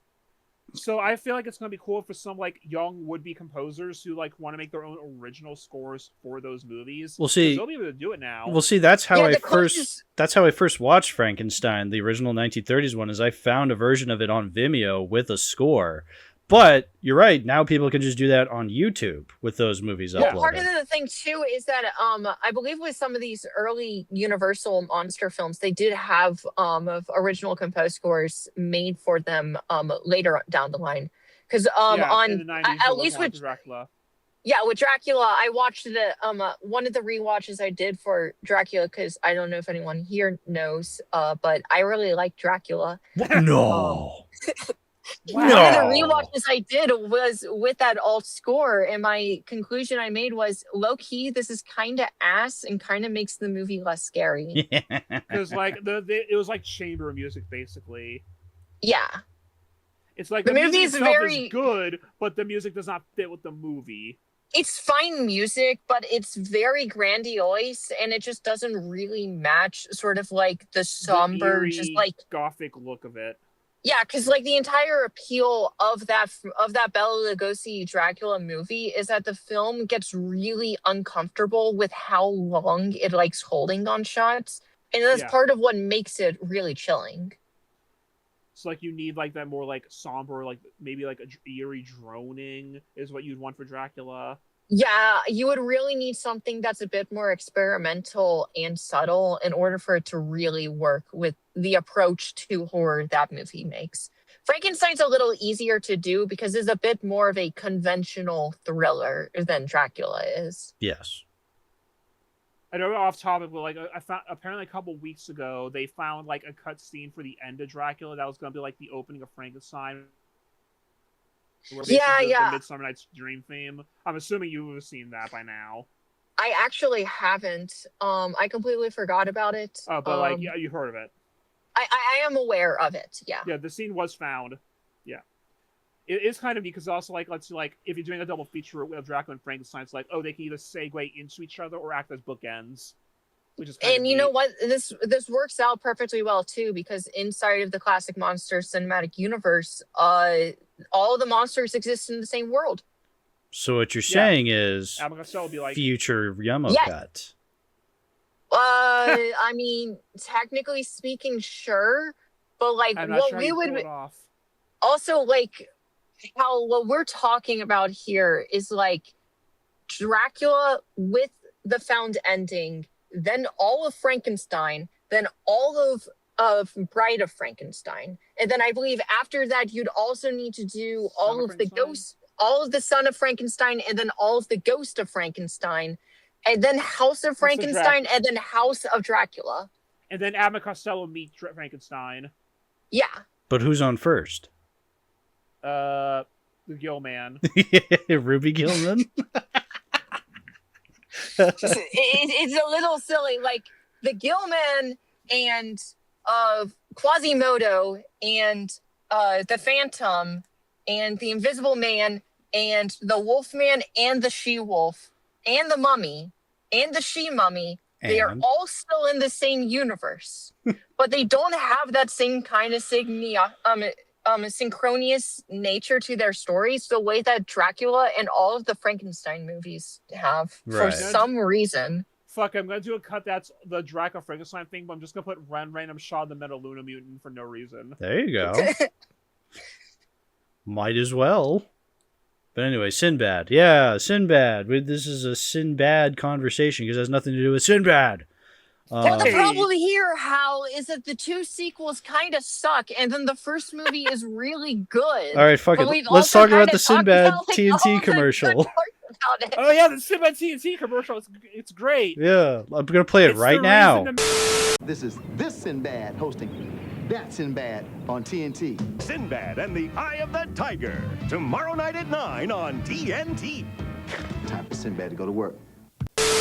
Okay, we played wasn't it. That a great commercial, everyone? Yeah, that was a great commercial. It's the reason the fucking Mandela effect happened. Yeah, that is cool that we actually have an explanation for the. Well, first of all, every bit of Mandela effect, stories can be explained away pretty easily. Like the famous one, the Berenstein Bears one is just like, because it makes sense. It just sounds cleaner. Yeah, but you just assume that's how it was said. But also, I think the majority of them can just be like, "Well, I remember it being different." It's like, okay, you're wrong. Shut up. Or like you saw a different thing. Yeah, but yeah. So Mifune, because of course, classic Mifune. Just when we said we were doing a Sinbad episode, he's like, "Oh, cool," and he just pulls up the Sinbad commercial where he just had this on standby. He had it on standby. Look, if anybody had that on standby, it would be Mifune. But point is, it's Sinbad. Jingle All the Way Sinbad advertising that on TNT some weekend. It's like, hey, we're going to be watching everyone's favorite Sinbad, which first of all, everyone's favorite Sinbad. Okay, I guess, bro. No, but yeah, it's fantastic because it's Sinbad dressed as Sinbad or dressed as a pirate, and then people thought that was. Well, you do know that Sinbad is named. He named himself after Harryhausen's Sinbad, right? I was wondering that. Why is Jingle All the Way Sinbad named Sinbad? It's literally He's because of that. Sinbad because he really likes Seventh Voyage. That's why funny. Why is the rap group the Wu-Tang Clan? Because they like kung fu movies. They like kung fu movies. Yeah. No, that makes sense actually. But yeah, no, I'm just glad that Mifune had that on deck and just gave it to us. So then it's like perfect. I could put it in this episode now, so then everyone else can experience it. I'm glad that I managed to catch them off guard yesterday, though, with the Fairly Odd Parents clip. Yeah. And how is this Ghostbusters 2? Ghostbusters 2! And how is this Ghostbusters 2? It's so good. Yeah. I've seen that clip a million times, so the fact that Davis is just like, that's not a real line. What are you guys talking about? Well, it's because like there's a It running is. gag on our group chat where they just torture from Ghostbusters stuff because it's the white people movie. Yeah. Conveniently, that moment also happens to align when I made the revelation that Mr. Burns sounds just like Mr. Crocker. That's true. You did make that connection recently, and I had to think about that. I'm like, I guess. They play yeah. like I saw a fucking a Monopoly cross Sinbad. No, not Sinbad. I wish Simpsons. Monopoly Simpson cross bad. Simpsons ad, and it had it had Mr. Burns in it, and I was like, "Is that Mr. Crocker?" And then I saw him, and I was like, "No, No, it's different actors. wait a minute." But I guess they do have kind of a similar inflection. They're both bald. No, Crocker is Crocker bald? The balding. Balding. Yeah. So canonically, he has a bald spot. They're both hunched. They're also Okay. both really old. Crocker's not that old. He's at least in his late No, 40s. no. Okay, you got to understand how I know Fairly Odd Parents lore. Okay. All right, teach me. So there's a special called Timmy's Secret Wish. Yes. And inside of that episode, it's revealed that Timmy Turner made a secret wish 50 years ago that nobody would age, so he could keep his fairies forever. That's and right. as punishment, they move time forward, so everybody is 50 years older. Yeah. And it's revealed that Mr. Crocker, inside of this time, is actually, I believe he's something like 102. But he looks identical to the way that he normally does, because that's just the way he ages. Very good parents. So canonically, he's in his 50s. I mean, there's that new sequel series where he's in, and he is just visibly older at this point. Mm-hmm. He's wearing the old man sweater vest now. Yeah. The iconic. Oh. The old man sweater vest. Okay, here he does look like Burns-esque. I can see that. He's got the slippers. The fucking slippers. Because all old people wear The slippers. slippers with socks. Oh, that's awesome. Well, how is this Ghostbusters 2? That's what I want to know. Because I just And this imagine is every. not Ghostbusters 2! I like how the one we talked the least about is the middle one. Yeah, which is weird because Which is weird I because really like that I one. I like the middle one more than the third one, but it's also like it's because like the middle There's one less to has talk about. it has a really cool climax, but then I don't remember anything happening until then. I think on I like paper it's my favorite Sinbad because I like that, you know, he's definitely a lot more sarcastic and I like the scene where like the guys like first comes on the boat and it's like, so where's my cabin? Oh, no cabin. You'll bunk with the men. What are we gonna do? You'll work. yeah. Oh, Yeah. Like that again, like that stuff on paper I really like a little, maybe even a little bit more than Seventh Voyage, but it's the execution that makes me go, I still prefer Seventh Voyage because that one was a lot tighter, whereas this one, yeah, it's a lot. It was more polished. Yeah. I really like the costumes inside of Seventh Voyage. They match like the Technicolor splendor really well.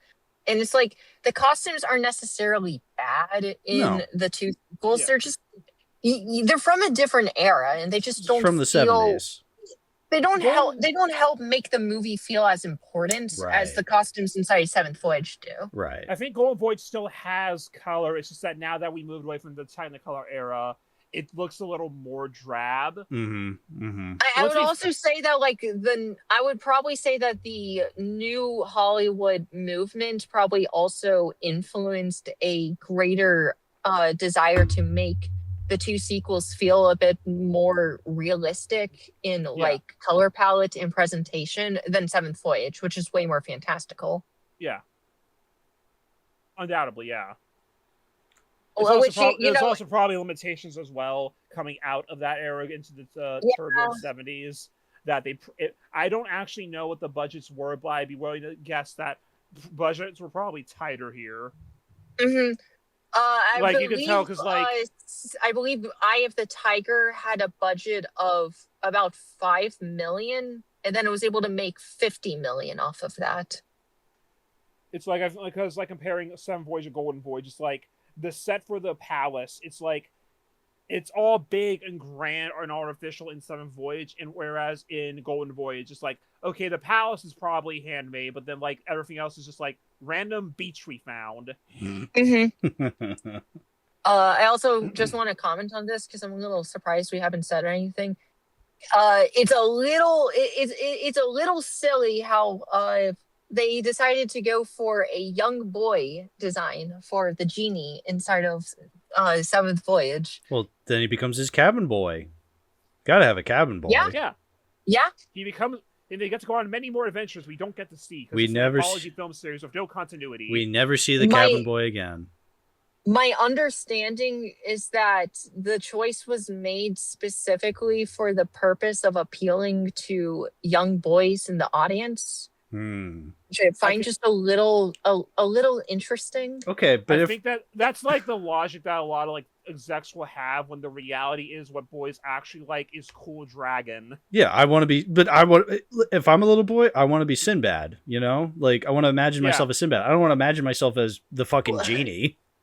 I guess if you're a little boy, it's like you want to see you see yourself as Sinbad, but you might also kind of find it nice to see somebody who kind of looks like you, prepubescent and with a light voice, who also has like the limitless cosmic power of the genie. I want to grow up into being the cool guy with the sword who has a different wife in every movie. Yeah, no, that's what that appeals more to me. Like, I'd rather be like as Hal a kid. Hal wants to have a different wife in every episode. I guess the other thing we just kind of need to also remember is that this is a movie from the 50s, and I guess like 50s boys had different dreams than like boys born in the 90s. I guess they just want to drink their egg cream and play baseball. In their Ovaltine, play baseball. Yeah. Drink your chocolatey Ovaltine. Yeah, Ovaltine. Yeah, I get that's true. That's true. Yeah, they want to go to the cinemas, see the newest Bugs Bunny short. Yeah, okay. This was what cartoons were being put in front of Columbia movies? Oh, that's a good question. What was Columbia cartoons? I feel like I should know this. That would be okay. There was Charles Mintz Screen Gems. So what does Screen Gems have? What the hell is Screen Gems? Say the no Screen Gem. Cartoons. They would have had. Casper. Where the hell? It was okay. The animation studio. They had. Well, Oswald was Universal.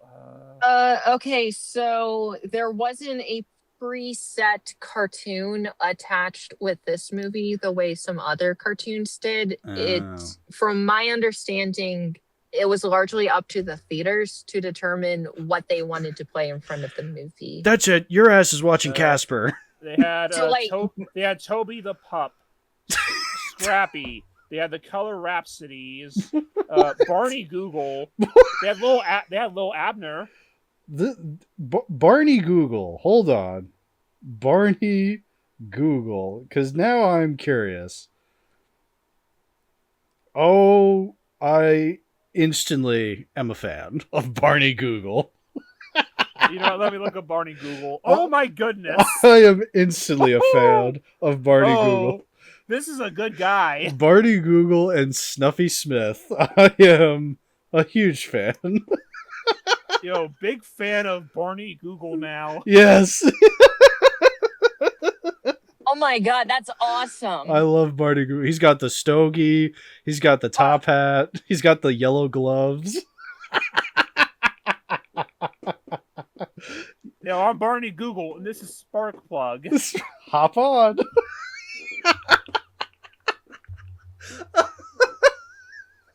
My goodness. A giraffe is a giraffe, Snuffy. We gotta do something to get rid of her.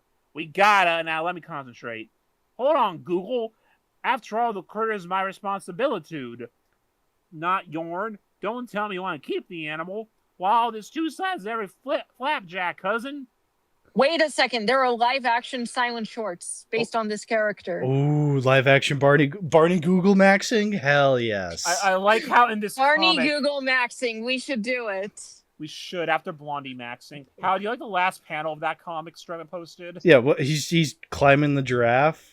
So and you For see the sign nudist says, society. I didn't even see the nudist society. So. Yes. Yo, big fan of Barney Google and Snuffy. Snuffy Smith and Barney Google. Okay. Look, if you told me I would wake up this morning and the Sinbad episode would end with us talking about Barney Google, I'd say, well, that sounds likely, honestly, considering what we've fucking discovered on this show. So, sure. This is an important revelation. On other note, are you guys familiar with the other Tom and Jerry cartoons? The Chuck Jones I've heard of ones? them. Okay, No, yeah. The other series. There's an other series.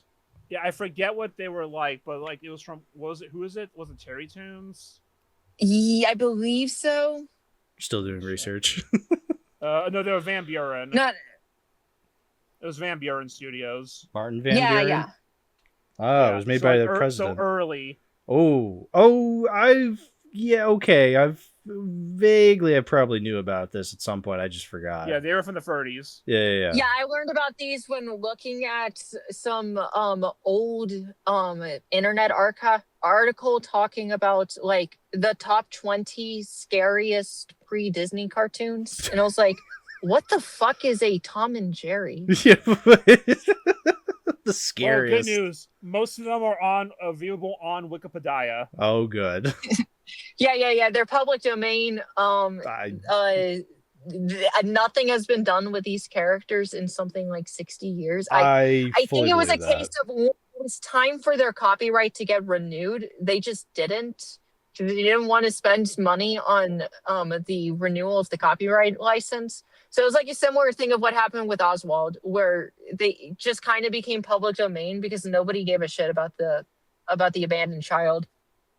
And like what happened with like they had little Lulu for a while in the one studio, and then they gave up on her when the contract was about to expire, so they just made little Audrey instead.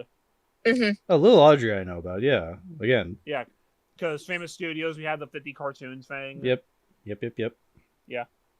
Honestly, Oswald is the funniest occasion because Universal stole that shit from Disney and then just couldn't figure out how to make anything work with Oswald. And then they just abandoned him after, I think, a decade of trying to do cartoons. And then they made Woody Woodpecker, so they didn't need him anyway.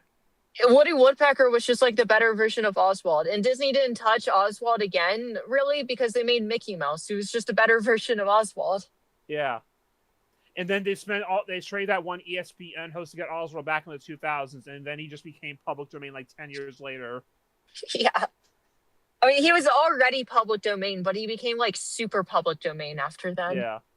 So it's like, what was the point? I guess just to get him an Epic Mickey, and then the game didn't do well as well as they had hoped, so they stopped making them.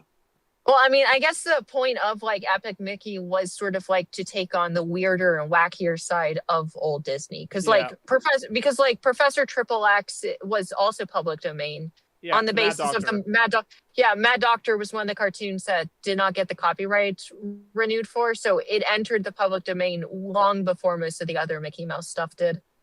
Well, was that one also they deliberately didn't because it didn't match the current ethos of Mickey at that point, or is that just a thing someone made up? I think that's an unverified rumor.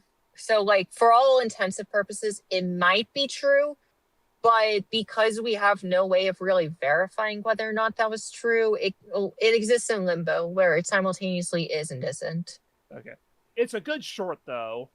It's a really good short. Yeah. It's also from an era of Mickey Mouse cartoons where Mickey Mouse was a little bitch and all of the people around him were trying to kill everybody. Which is the way I like it. I like it that way too. Once we really got into color, or I guess more specifically, once Donald got introduced, it was more about Donald can get the shit beaten out of him, but he's not going to die. And Mickey Mouse, we're really not going to put him in a precarious situation where we're going to say, he's about to die, children. Yeah, like, give me that air of Mickey, like, the fucking Through the Mirror, Brave Little Tailor, Mad Doctor. Give me that, Mickey. Yeah. That's my vibe, honestly. The little gremlin Mickey, as I'd call him. It's also really odd because it's like, he was originally supposed to be like the everyman kind of character, and then they made Goofy, who you would think would be like pure comic relief. No, he's the new everyman, which is the weirdest thing. That's where all the George Geef cartoons come from. Well, he's the comic relief everyman. He's the everyman, but he's also the funny one. I suppose so. But like, Walt literally called him like the everyman of the Mickey Mouse cast. And to me, I say, okay, well, what does that mean for Mickey Mouse? Is he literally just the icon and nothing else? He's the protagonist of that Goofy and Donald are the foils of. Mickey is like the super straight man for the angry guy and the funny guy to bounce off of.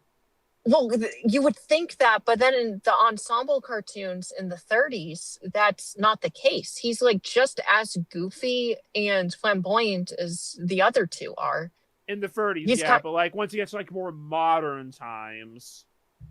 I guess like when we think of modern times, we're more so thinking of like the 90s. Into the 80s and 90s when like the character was re-emerging as an icon and started being used and stuff. The Mouseworks stuff, which got reused for House of Mouse. Yeah, by the time House of Mouse happens, he's very much just like the everyman leader, and Goofy is rightfully in the comic relief role, except for when he's in like the Goof Troop stuff, when he's taking on I'm a father, but I'm also not great at the job, but I have heart, so Goofy it's okay. movie. I would say they at least do a little bit with Mickey in Three Musketeers, because they try to have him be like more of a brave leader, where like that's his thing. It's just that he's short and everyone is calling him out for that. I'll also say though that like Three Musketeers is also kind of just like a bit bold for Mickey Mouse as a franchise, and it's also emblematic of an attempt. Yeah, and it's like Disney attempted to do theatrical stuff with Mickey Mouse, but unfortunately in the days of Eisner and early Iger, there were a lot of really big production issues with a number of animated features trying to be made. So I think there were like 5 individual Mickey Mouse-led movies for theatrical release that were supposed to be part of the animated canon that just didn't work out. Because wasn't there supposed to be one like The Search for Mickey, wherever he like goes? Yeah. That one I re-remembered recently, and it's literally like House of Mouse, except Mickey Mouse is kidnapped, and they get fucking Basil of Baker Street to lead the charge of trying to figure out who in Toonville is responsible for the mouse snapping. And I'm like, oh man, that really should have been turned into a movie. Isn't it fucking wild how there's not a single movie in the Disney animated canon where Mickey Mouse is like the main leader and the closest we get is Fun and Fancy Free? I've been saying that for years, and it's like, they were going to make the movie, I think they should have made it back then, because like nowadays, I would not want them to do that, because that would be a nightmare. Just having this like in the current IP climate, like that would be a fucking nightmare. Because it would only work if the project was 2D animated and it was led by people who had immense love and reverence for the history of Mickey Mouse. And I know that there are people inside of Walt Disney Animation who have immense love and reverence for Mickey's history. I just don't know if those people would be allowed to actually lead the charge of an animated feature. It's like, because like you talk about modern Mickey, it's like, you have to like dig for people to talk about the Paul Rudish stuff, because Disney doesn't even push them that hard. Partly also because Disney canceled the Rudish stuff. Yeah.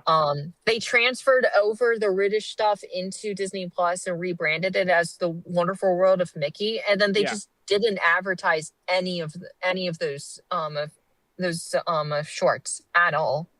They've had a really bad job at that. Like, did y'all know that there was a Three Caballeros television show that aired within the past 6 years? No. What the fuck? It's called The Legend of the Three Caballeros. Disney never advertised it like at all, but it happened. I've been meaning to sit down and watch it because that sounds very interesting, and because literally nobody talks about it. That's kind of wild. I love It's the like- Mickey Mouse canon. I just wish Disney actually gave a damn about it. I think the issue is they give too much of a damn because they don't want to fuck Mickey up, and it's like, dog, you have to take a chance. Look, they gave enough of a chance with the Rudish cartoons, which, like, I know, for I the saw first the time in a fucking- long time, they actually gave Mickey Mouse character. I remember And the it's one like- fucking part into pieces and putting back together. It's just, I think that's a Halloween one. the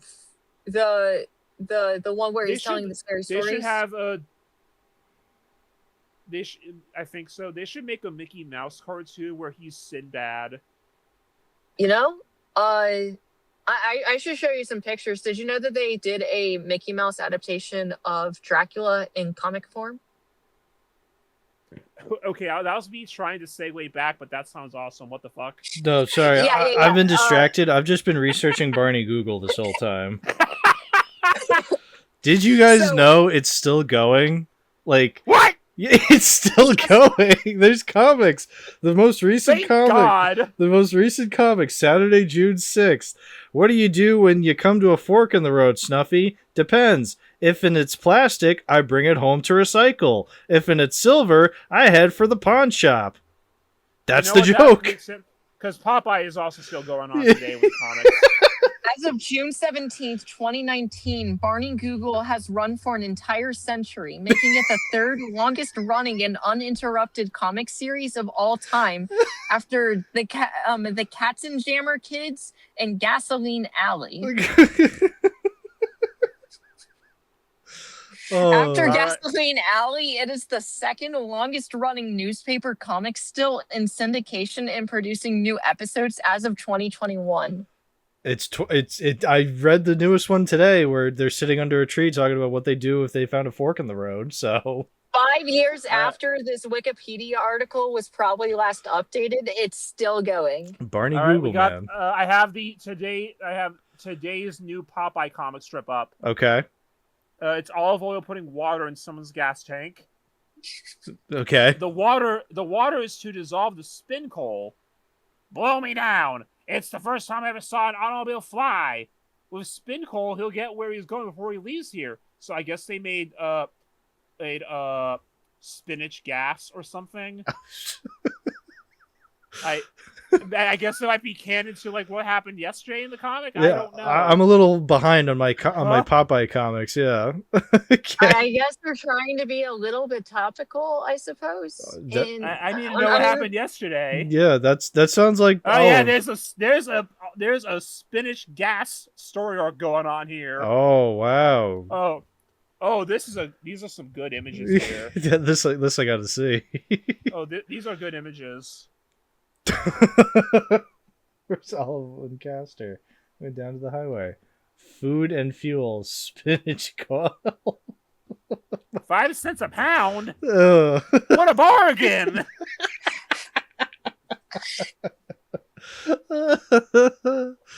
Oh, Popeye. Well, I mean, honestly, at this point, yeah, I'm keeping these DVDs. Dude, episode over. I want to read Barney Google comics now. So, like, Ketchup. Yet another one of the most scattershot episodes we've done. Ketchup, shut out your stuff. Okay, wait, hang on. I Guys, guess that also means you're going to be doing the short film maxing later as well after reading some of these Barney Googles. Yeah. Sorry. Now hold up, pal. We have to go through the book for the other 2 movies. Unfortunately, William, I got places to be. You know. Okay, well, Hal doesn't. That's true. You got a good point there. All right, I had to tag. The Golden Voice first. is happening at some point. Maybe, I don't know. Whenever I stop procrastinating and finish the fucking script. All right, so unused things. There was going to be a different Cyclops, but they didn't do that because they already did Cyclops. There is going to be a different introduction to Golden Voyage of Sinbad, where one of the homunculus demon things actually poured the acid on the vizier to Star's face. That was cut because it would have been too scary. Too scary. Christopher Lee was gonna be sought for the role of the villain, but they got Tom Baker instead. Also, the Oracle dude, the big the guy who shows him like that's in like all the fucking lizard makeup and shit. Yeah. Guess who they originally wanted for that? Oh, I was gonna say who that is. I was gonna say who that was, and it's Quint from Jaws. Yeah, Quint from Jaws. But you know who they wanted originally? I can't imagine. Orson Welles. Well, yeah. Isn't it funny? Out of all the movie roles that Orson Welles could have had, it makes it far more impressive that he ended up being in the Transformers movie. Yeah. They were gonna have the centaur fight an elephant at one point. Okay. Eye of the Tiger. Other casting.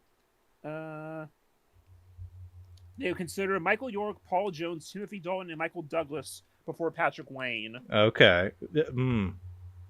They tried to get Betty Davis at one point for Zenobia. I could see that. Lost Creatures. Oh yeah. Hey, what was your opinion on those skeletons at the beginning of Eye of the Tiger? Oh yeah, the bug-eyed skeletons. Yeah, the bug-eyed skeletons are old. Which, like, I don't know if those were made for this movie, but those do not look like Sinbad monsters. Those look like something that would have been in a different sci-fi movie that he was working on. Yeah, no, they look like they came from like Laser Blast or other like crappy sci-fi movies from the time. Yeah. They look like they're from a different movie. That is a polar bear in Arlington, Texas. Yeah. What is Blood doing here? What else we got? Trog Origins. There was supposed to be a whole family of troglodytes, but they only do the one. Yeah. Okay. No. I guess I'm glad with Trog 1. There were other dinosaurs that were cut because they were going to be from other movies, I guess. Yeah. Okay. What else? Okay, that's all of that. But there were the other unmade Sinbad movies. We already talked about Goes to Mars. Goes to Mars, I think, is the most important one because there was another one they wanted to do at one point, I believe. Yeah. Let me find the page for that. Sinbad and the King Babaroo from 1969. King Babaroo. Okay, I'm reading this Found of You story. I think this is basically just a rough draft for what would eventually become Golden Voyage. Yeah, because a lot of stuff just got repurposed for that. Right, yeah. Yeah, The Fountain of Youth, I think someone was supposed to turn into a baboon. Okay, they just did those in other movies. Yeah, okay. Alright, never mind. Cool, we got it. Okay. We did it. We talked about them. Oh, wait, there's one more. Okay. I forgot there's one. There was one more that was supposed to be in like the 80s or like the 90s or 2000s. Okay. Hey, he was supposed to do at one point he was offered to do Jodorowsky's Dune. Everybody was supposed to do Jodorowsky's Dune. Like, yeah. When you watch the Jodorowsky's Dune fucking documentary like me and Puff did, everyone is just going like, this was going to be the greatest sci-fi movie ever made. It's like, there was going to be I don't doubt that. At one point they were going to do a TV series for the Odyssey. Okay, the 8th Voyage of Sinbad, Return to Colossa. There's some cool concept art here. Oh, that's a sick image. Hang on, no, I gotta show these. I got a cool man-eating plant, another Cyclops who's much older. This cool fuck-ass Jabberwocky-looking dude. Yes. Oh, yes. And, okay, I think I skipped one somehow. That is correct. What else? Where? There's supposed to be something. I am a big fan of the fucking hunched over Cyclops with the giant stick. There's another one here, but I don't think there's no concept art for anything. Okay. So I'm assuming they kind of just used some of this for Clash, probably. At one point, he was offered the Princess Bride. Wouldn't really fit. No. I mean, again, we can say that with hindsight because it's like, well, we love the Princess Bride the way it is. But, you know, probably would have been cool regardless. But he was offered Empire Strikes Back, and then he turned it down, so that's how Phil Tippett got in again. Yeah, that's the big one, I remember. Yeah. He was also offered to do a Hobbit movie at one point. That would have been awesome. But again, I think I already said this. I'm glad that if it had to come down to weird animators, I guess I'm glad Bakshi got Lord of the Rings instead.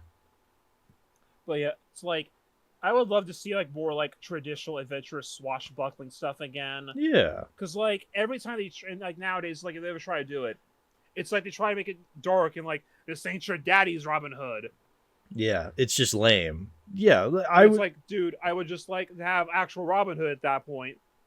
Because it's been so long since the last actual Robin Hood. Yeah, I want a movie I can call swashbuckling again. I completely agree, and I don't have any confidence in any studio being able to do that. So, yeah, like if they were gonna do it, what director would you think would even be capable of it at this point? Oh man,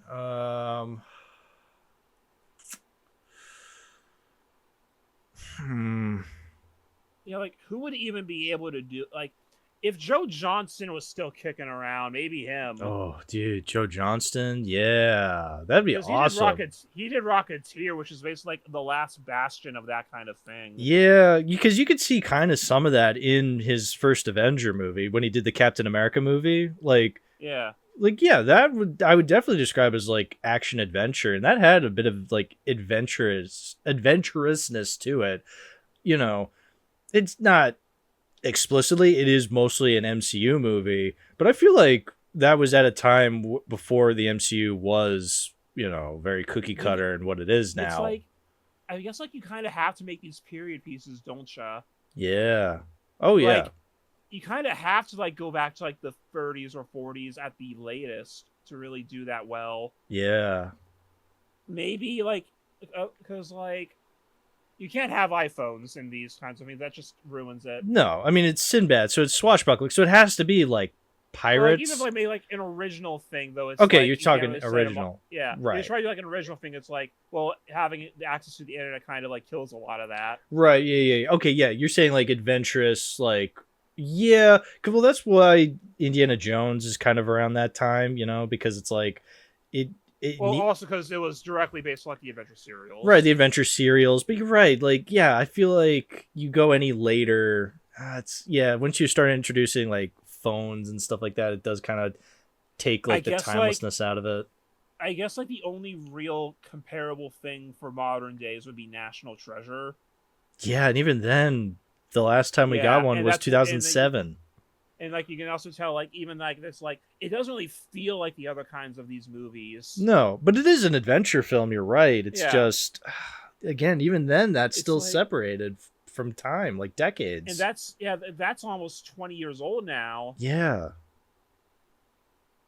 I think it literally is because the first National Treasure was 2005. I'm usually really good at years.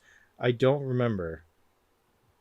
Yeah, but it's like we haven't really had an original adventure since then, and it's like no one's been trying to do like a period piece swashbuckler either. No, because it's all like we don't want to do that because I guess they just think it's kiddie stuff, and it's like nah, man, give me kiddie stuff.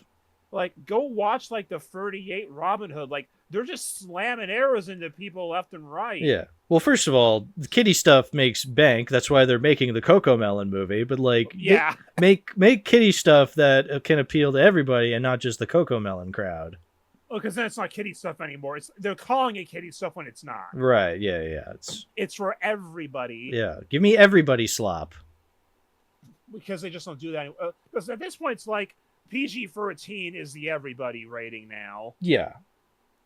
Because, like, you barely see PG films anymore, and you never fucking see G films anymore. G is very rare. I mean, all three of these movies were rated G, these Sinbad movies. Well, the first one came out before the rating system existed. Right. But even still, rated G. Yeah. Because at that point, there was no rating system, so everything was for everybody. Jane Seymour is practically naked. You almost see side boob. Rated G. Yeah. Not that I'm complaining. Not that I'm complaining. I wanted to Jane Seymour.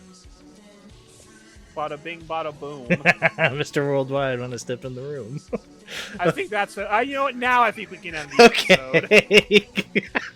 episode. Goodbye, everybody.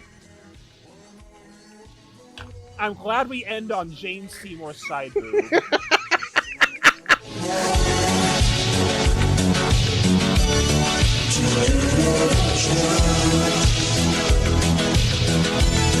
Just Teach you the world.